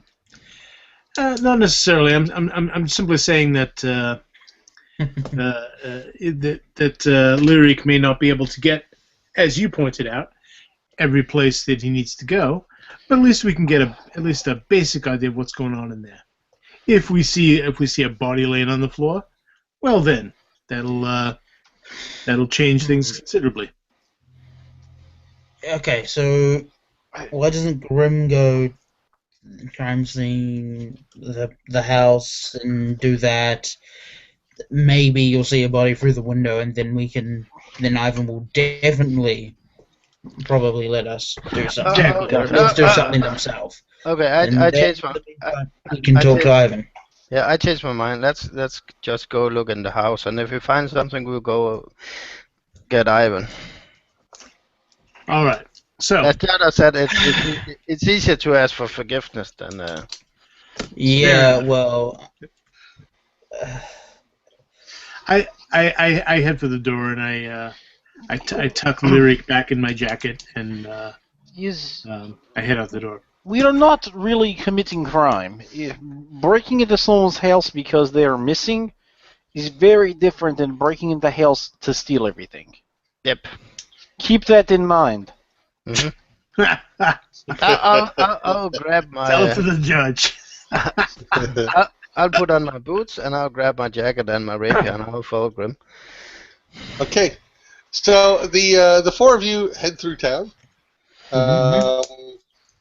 towards Fireworks' house. On your way around here, around Port Street, you pass by a figure you recognize, at least Jawdat and Talrun recognize, as the horse opportunist you encountered the other night, and he just kind of gives you like a slow stare as he walks past you. Maybe What a looks nice bit euphemism. confused. I stare at him as blankly as I can. Okay. I wait till he's about 20 feet up the street, and then I throw a carrot at his back and keep walking. Excellent. And you crit, and he dies. Right in the back of the. No wonder Scoot wants these carrots so bad. So, outside of Firal's house, there is but one window in the back, and inside you can see there's heavy black material, thick curtain, if you will, blocking it. It's only like a 1x1 window. Okay. And it's blocked by heavy cloth. But, Alright. Perhaps we should talk to Brogan quickly and just tell him we are here. They are good friends, is what we were told. Just say that it's kind of like a halfway point between asking for permission and just doing what we want. Sure. Maybe he has a key. You go ahead and do that. You neighbor's the key. That's what people do. And meanwhile, I'm gonna take my my fiendish reason, and I kind I'm of doing this no matter what you guys are doing. Just screw you. I basically lift him up to the roof's edge, and I let him loose on the roof, and I kind of whisper to him. Okay, so there's a narrow a smoke pipe, maybe like 4 inches across. He can easily fit inside it. That sticks up about a foot above the roof, and he can crawl up and get inside that. Okay. So meanwhile, the rest of you talk to Brogan, who's working in his shop. So who wants to do that? Torin. Okay. I'm looking for. You interrupt him working. Go ahead, Dennis. No, I'm just saying while they go over there, I'm looking on the rock or like a pot outside if he has a spare key there. No, there's just it's a little bit of dirt. There's no rug or anything to suggest where a spare key might be hidden. Torun, go ahead. All right, so I go and greet everyone, and hello. I just wanted to ask a question about your neighbor there. The elf. Have you seen him? No. In fact, some of his friends have hired us to, find out where he is. He apparently traveled a lot around this area, but they haven't heard from him in the abnormal length of time. He was quiet. I like that about him. Didn't say much. So we were wondering if you perhaps had a key to his place. Some people leave keys with their neighbors sometimes. No. In fact, I made a lock for him. Oh, that's the next best thing, really. Okay. Like for his door? Aye, but he has the keys. I gave them both. Alright, so when was the last time you saw him? Oh, it's been at least 10 days. That's what his friend said. Well, thanks for the help. I think about it. It seems more like a month.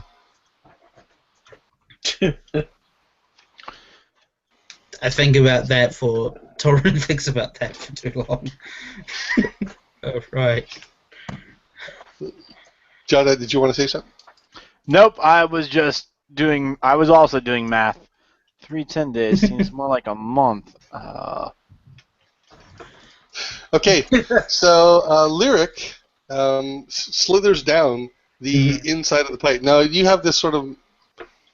Did you go into this trance thing?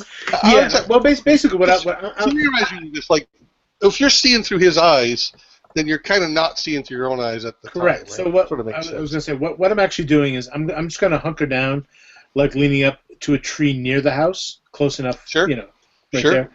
And I'm just going to light my pipe and just kind of fold my arms, put my hood up, and just kind of sit there with my pipe and just look like I'm nodding a little bit, just like blowing little puffs of smoke and sitting near the house. But I'm basically in a slight trance, sort of seeing through his eyes.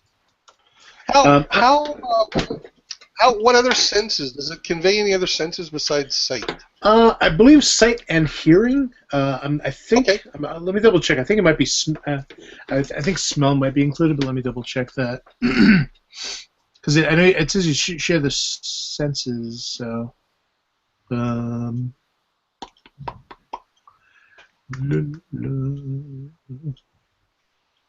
Okay, well, I don't need to know right now.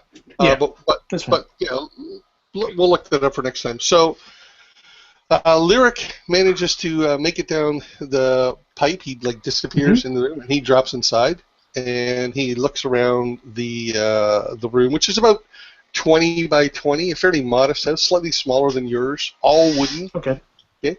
And what he sees, we'll wait till next week. And we'll all right there. All right. Thanks everybody for watching. I did everything I could to get the comments to work during. I don't know why it fucking doesn't. Anyway, thanks for watching, and we'll see y'all again next week. Bye. Yeah, screw your comments. I mean, what? No. Bye.